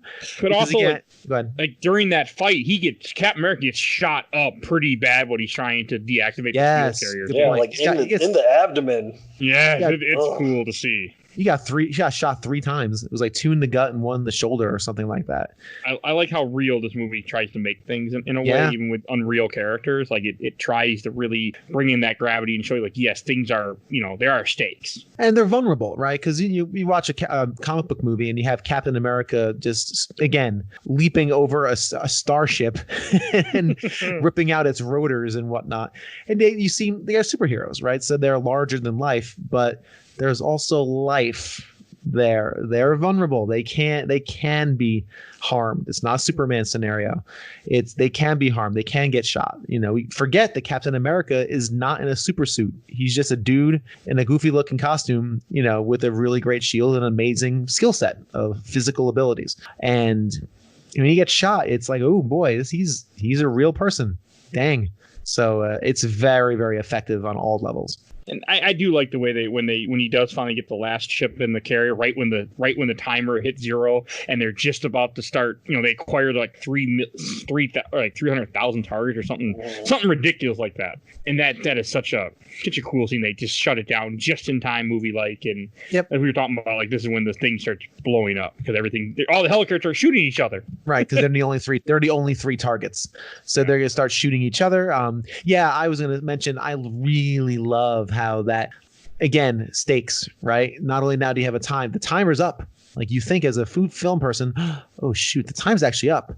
Oh no, now it's calculating its victims, and that's going up. So now you have a new timer. You have new escalation. And of course, at the very last second, he gets it in, which, it's a movie thing to do, but it's a movie. Fine. It's a movie. Yeah, fine. And as those targets are ticking away, it shows a shot of Avengers Tower where it's tagging Tony as one of the targets. Stephen Strange is one of the targets. There's somebody in Egypt that's mentioned throughout this movie, which is a reference to Moon Knight, which we've never seen in the MCU yet, and who knows if we ever will. But wait, they're making a Moon Knight movie, aren't they? Or doing something with him? I think it's one of the TV shows. It's coming to Disney Plus. I'm okay with that. He doesn't deserve a movie. He's not big enough of a character. He's an interesting character. Yeah, but he's not that big of a character. Like, he's not even that many games or anything. Yeah, that's fine. I've never heard of him, but I mean, if he's getting a TV series, that's probably bigger than a movie. Like, a movie's 2 hours, TV series is at least 10. So yeah, but it's cheaper. That's fair. That's the point. Yeah, that's true. I mean, the 100 million is the problem here, not the. He's not a very well-known character. I mean, he's been around in Marvel for a long time, but like when you're talking about, he would be lower than the list than Daredevil, easy. Mm-hmm. That's fair. And Daredevil's low on that list, so. Right too. I'm not a fan of Daredevil. I've never seen that movie yet. We've got to do that episode. We will at some point. I got the plans. extras. the extras, the leave-ins. So yeah, and then we have the situation where we're back to Cap, and they have their they fall in the ocean, or sorry, Captain America falls in the ocean. It's not the ocean, it's Potomac, isn't it? Or it's Potomac. Yeah, you're right. He falls. You should know this, sir. You're from that area. Oh, I don't know. I mean, listen, I don't know. He falls into the Potomac, and he does his best Leonardo DiCaprio at the end of Titanic. Kind of just sinks slowly with bubbles coming out of his mouth, and then you see the silver hand pull him out. Very good. I like that. I really did too. Very good. And then you have I think the most beautiful shot in the movie. This is probably my favorite, the one that stuck out the most. Is there's a shot when Bucky has pulled him out of the water, and as he's walking away, the shot is framed. You have Captain America just lying there. Just lying there on the sand, on the bank of the Potomac. You have Bucky kind of walking away slowly, like sauntering away, and then in this sense, you have all the fires of what just happened, like all the burning, the burning helicarriers and all of that. And it's such a beautifully framed shot, and there's lots of space and a lot of air, and it's very open and pretty. It's probably my favorite shot of the movie. And then they kind of smash cut to the aftermath. Yeah, and this is I wrote down my notes. Cap in a hospital. I don't remember exactly what was happening, but he was in a hospital. And this is when you have like the part you see Hill applying to Stark Industries. That cracked me up. Yeah, Cap in the hospitals where he wakes up and Sam's there and he goes, on your left. Yeah, that was good. On your left pays off. That's great. Marvin Gaye pays off because he's playing. Yeah. That was good. Yeah, I should probably listen to the album too someday. It won't happen, but it's been forever, but yeah, I was a little confused with Hill and Stark too. Like maybe they're trying to weed out some of the Hydra agents, or she needs a new job now that Shield is gone. That's how I took it. Sorry. So she also doesn't. I don't think she shows up in that many more movies. She's in Age of Ultron, and she's in Avengers Endgame as a cameo, and that's it. And Infinity War as a cameo, but she's in the little party scene in Age of Ultron where they're all trying to pick up the hand. Lied. She's in Far From Home. Oh, yep. But it's not. Yeah, well, I don't want to say that. What I was about to say. But I didn't even know her name, to be honest with you. I just thought she was Shield person. Robin Sparkles. That's her name. Okay, who's that? What's her name? Robin Sparkles is from How I Met Your Mother, who Colby Smulders was in for 10 years. Oh, that's right. That's the show you're talking about. Okay. It's okay. You don't need to ever watch it. Robin Scherbatsky. Yeah. You never need to watch it. Never. So she was in I just caught that as like Shield agent implanting herself into the Stark Industries to keep an eye on Tony. All right, more shady Shield stuff, undercover type stuff there, kind of doing the Scarlett Johansson thing from the original or first two Iron Man 2. Yep. And then you got you see a shot of the next door neighbor plugging away a dummy in a firing range. I guess if you're a comic fan, that means something. I don't know. I was like, didn't mean anything to me. No. I don't think. I think it was just to remind you that Sharon was a thing. She's this character. Yeah, they forgot about her. It feels like. I mean, at the time of this recording, they don't really do much with her in Civil War. She's in the Captain America Bucky show that's coming out this year supposedly, but they don't. I don't know. We'll see. In my opinion, they didn't do enough with that character. They kind of they play her in this movie and then they kind of just forget about her. Yeah, she's kind of just she's in Civil War. Yeah, but she doesn't do a lot in Civil War. That's fair. We'll find out again. It's been a while, but yeah, I don't know. I mean, she's kind of like just a device, like a plot moving device almost, kind of getting us to the next stage. But yeah, I'd like to see more of her. I mean, she was good for the 5 seconds she was on scron. I don't know. So she's in less in Civil War. Is she? I don't know. But anyway, you got Falcon with him, and you got that last on the left was very good. You get the shot of the Hydra douche who's still alive and burnt like brisket, like Michael adequately said. It's very good. You get the senator arrested. Yeah, the senator gets arrested. Who's again, golly, he is a greasy man. That Gary Shandling just oiled at all times. He's a slimy politician. He's literally slimy. Like even like when he was talking to Baldy, he's like, I have this girl, she wants to be a journalist, but whatever. Like could you play up the villain card even more? Like could you turn up the douche dial? Yeah, it's bad. Any further? Oh man, I mean it's effective. Good. Yeah, you don't spend much time with them, so that's fine. And then you have Black Widow, who's at the Senate hearing. I'm assuming it's a Senate hearing or some sort sort of security council, basically asking her, "Hey, you got rid of our national security. Like, what do you mention that? Yeah, like, what do you expect? What do you want us to do with that? How do you want us to react? We should throw you in jail?" And her response was, "You can't throw us in jail because you need us." And that's so good, because it's like, what do you got now? You ain't got nothing. So throw me in jail. See how that works out for you. Good stuff. Good stuff. Strong woman decides to just say, whatever.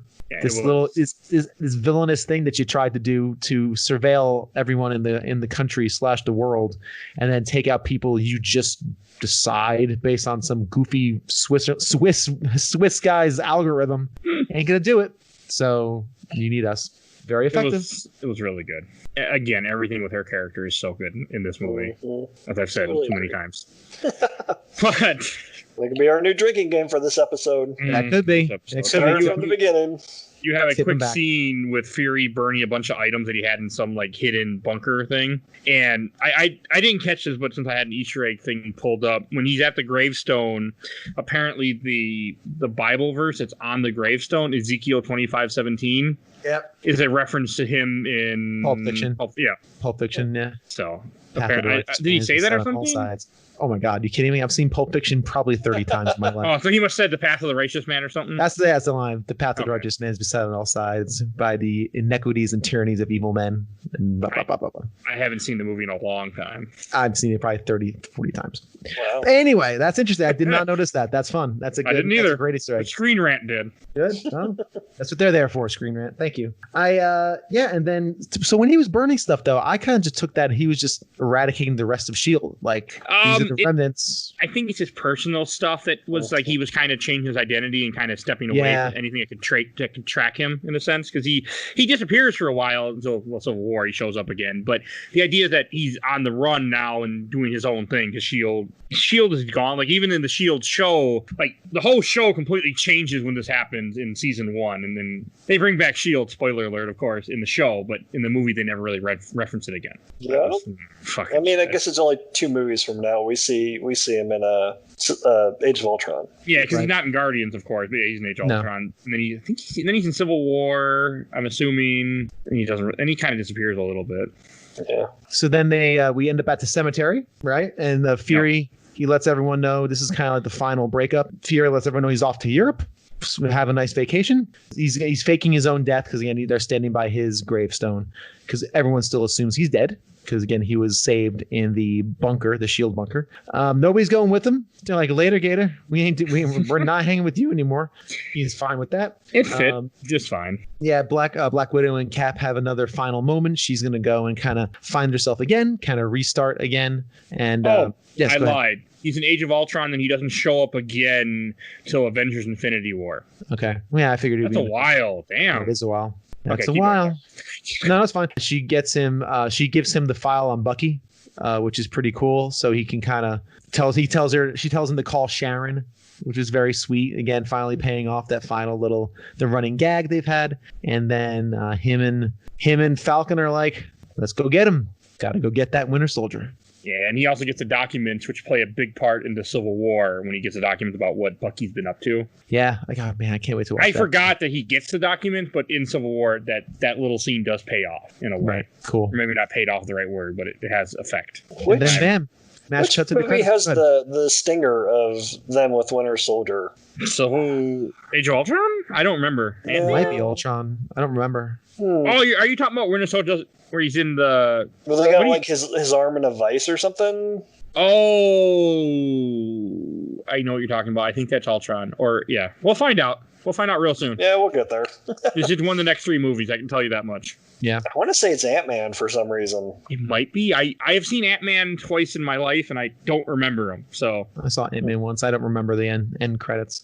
Michael, what do you think of the ending of this? Where we kind of get that scene in the cemetery, smash cut to credits. What'd you think of how it all tied up? Yeah, I mean, it's just like a montage of showing that S.H.I.E.L.D. is kind of Kaputski, and everyone's got to figure out how to deal with that moving forward. Like, it's kind of ballsy that this early on in Phase 2 they dissolved S.H.I.E.L.D. This changes everything for the show. which we will never talk about on the show. Probably, so. Yeah, no, this is a good.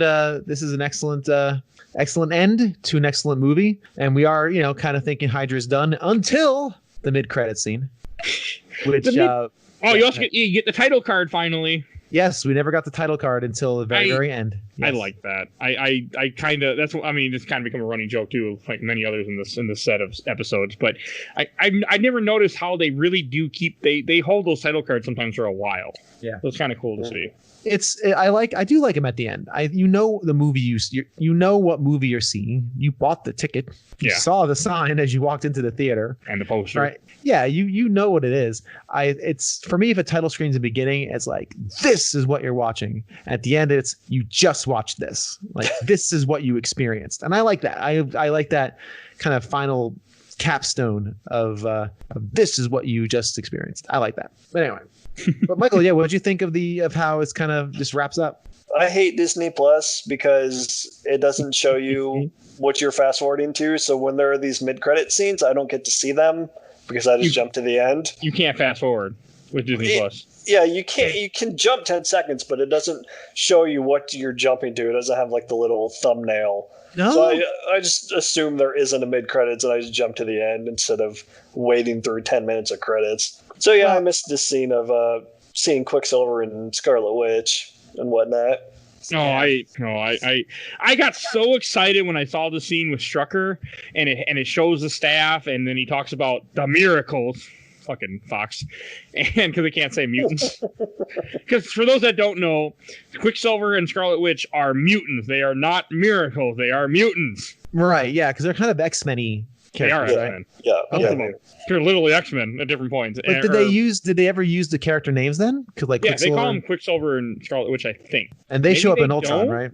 They show up in Ultron. And one doesn't make it out of Ultron. Yeah, the one's in there for like 5 minutes if I remember correctly. Quicksilver's in the entire movie. He doesn't make it out of the end of the movie. Yeah, I didn't think so, but anyway. But it's all because of license rights. I'll talk about it here real quick. I'll talk about it too when we talk about Ultron. But there was a license deal where Joss Whedon wanted Quicksilver and Scarlet Witch. That's why they're in the end of this movie, because he wanted them for Age of Ultron. And since Avengers did so good, they let him do that. But the deal with Fox was, since Fox owned those characters, they can use those characters, but they can only use one of them. And they have to get rid of Quicksilver because they were going to use Quicksilver for Days of Future Past and X-Men Apocalypse. Or no, not yeah, I think he's in Apocalypse. Those two. And that's why Scarlet Witch is in Days of Future Past, I think, in a very small scene, but not actually used, where they stick with Scarlet Witch and then Quicksilver sticks with the X-Men universe. So that's a bummer. They even filmed like an alternative ending to Age of Ultron where he's still alive in that last shot. Just in case, I guess, they got to do what they wanted. They were trying to, but Fox was being mean and wouldn't let them have the right. So we would have had Quicksilver in the MCU a lot longer if it wasn't for Fox being a dick. Interesting. Huh. That's a bummer. Yeah, I'm looking forward to Ultron. I don't remember a ton of it. I remember being it fine, so I'm curious to see how I feel this time. So the mid-credit scene, basically, like you said, it's the shady dude in the bunker. You said his name. I didn't know it. They have a looker. Yeah. Who's that? Wolfgang von Strucker. Okay. He's a big Captain America villain in World War II. He's a Nazi, but he's not a Nazi in here, of course, because he would be in his 80s. And then, Hydra is still there, and then we introduced to Quicksilver and Scarlet Witch. I had to look up their names. I couldn't remember. Like, what's the girl with the telekinesis? And I know that dude. I've seen him somewhere, so I had to look that up. And then we finally get our end credits, which is a neat little quick one with at the Smithsonian with Bucky with his hat over his eyes because being all inconspicuous when he doesn't have to. Like, he could just walk around with his messy hair. Like, why are you looking? He doesn't know who he is. You're not on billboards. You don't have a Smithsonian exhibit. And he just sees himself, and then he's in the exhibit. So yeah, he sees himself, and then I guess that's fair. He sees himself and has this just steely glare, and there's a nice little scream towards the very, very end as the shot fades. There's a scream in the background because it kind of amps. The music amps in the end because it's a little bit of this like electronic-y kind of like almost horror music, and then at the very end there's a little scream at the very end, implying that he's falling off the train. Maybe fall off the train, or the PTSD still now kicking in. But it's very effective, very good. Then it says Captain America will return in Age of Ultron. Of course he will, because this is the MCU. You will be there to the bitter, bitter end. And there is a brief mention or a brief Easter egg in this movie too, near the end when they're fighting, where Winter Soldier is holding Captain America's shield with a gun, and he's shooting at him because in the comics he becomes Captain America, uses the shield and a gun. Right. Yeah, I read that. Yeah. Okay. So that was, I forgot that Easter egg mentioned in there. I mean, I don't think that's ever going to get acted on because of where Avengers Endgame ended. They were going a different route with Captain America, but I remember at this time thinking that's where they were headed. Which is also canon. Yes, both are. Different things. And that's Avengers. Oh, yeah, that's Avengers. Oh, sorry, Avengers. I'm looking at Avengers Age of Ultron because I was wondering where you were going. I was like, was he joking? No, like we can restart that. Because I didn't remember that Joss Whedon directed Avengers Age of Ultron. I completely forgot that. And hey, he's done after that. They got rid of his ass. This is basically Avengers 1.5. So. It really is. So I will say it again. I'll say it again in case you. Not as big as Civil War is. Civil War is Avengers. Intermediate. Yeah. Yeah. Like this is more of a Cap movie. This is definitely more of a Cap movie. And you're right. Civil War is definitely an Avengers movie. I'll say it again just so you can cut that. And that is Captain America. It's not Winter Soldier. By the way, there you go. You can cut that in. No, they're not happening. Just kidding. Well, I cut certain things, like the Ezra Miller thing. I don't cut other things. You don't cut out my complete stupidity. All right, fair enough. Only my complete stupidity. It depends. It got to be really stupid. Otherwise, extra stupid. Yeah. Good deal. And we never mentioned this movie came out in 2014. So, all right. I think we should go to Shelf for Box since this is our longest episode so far. Wow. I think it's our longest movie so far. It is. It is. What? Man, Endgame is going to be 4 hours. Oh, man. But, okay. Mike, why don't you go first with Shelf for Box? I think it was at the end of Iron Man 2, I said that only the upper top tier echelon movies were going to go on the shelf, and this one definitely fits that criteria. So when it comes to movies, I'm totally a basic bitch. Like, I'm here for the one-liners and the explosions. And to get me to notice and care about character development is no small task. So to see Cap questioning basically everything that he's done in his life up to this point it's huge. It's crazy. And we kind of see that again with Black Widow, where everyone thinks they're doing good, but they're just following orders. So they have to wonder if what they're really doing is in everyone's best interest or just what their superiors want them to do. So it's crazy. And to take a dopey hero like Falcon and make him look so badass, and this is so awesome. He's so cool in this. I love the line where he's fighting Crossbones, and Crossbones is doing the typical bad guy stuff. It's like, I'm going to hurt you. I'm going to make you bleed. And Falcon's just like, man, shut the hell up.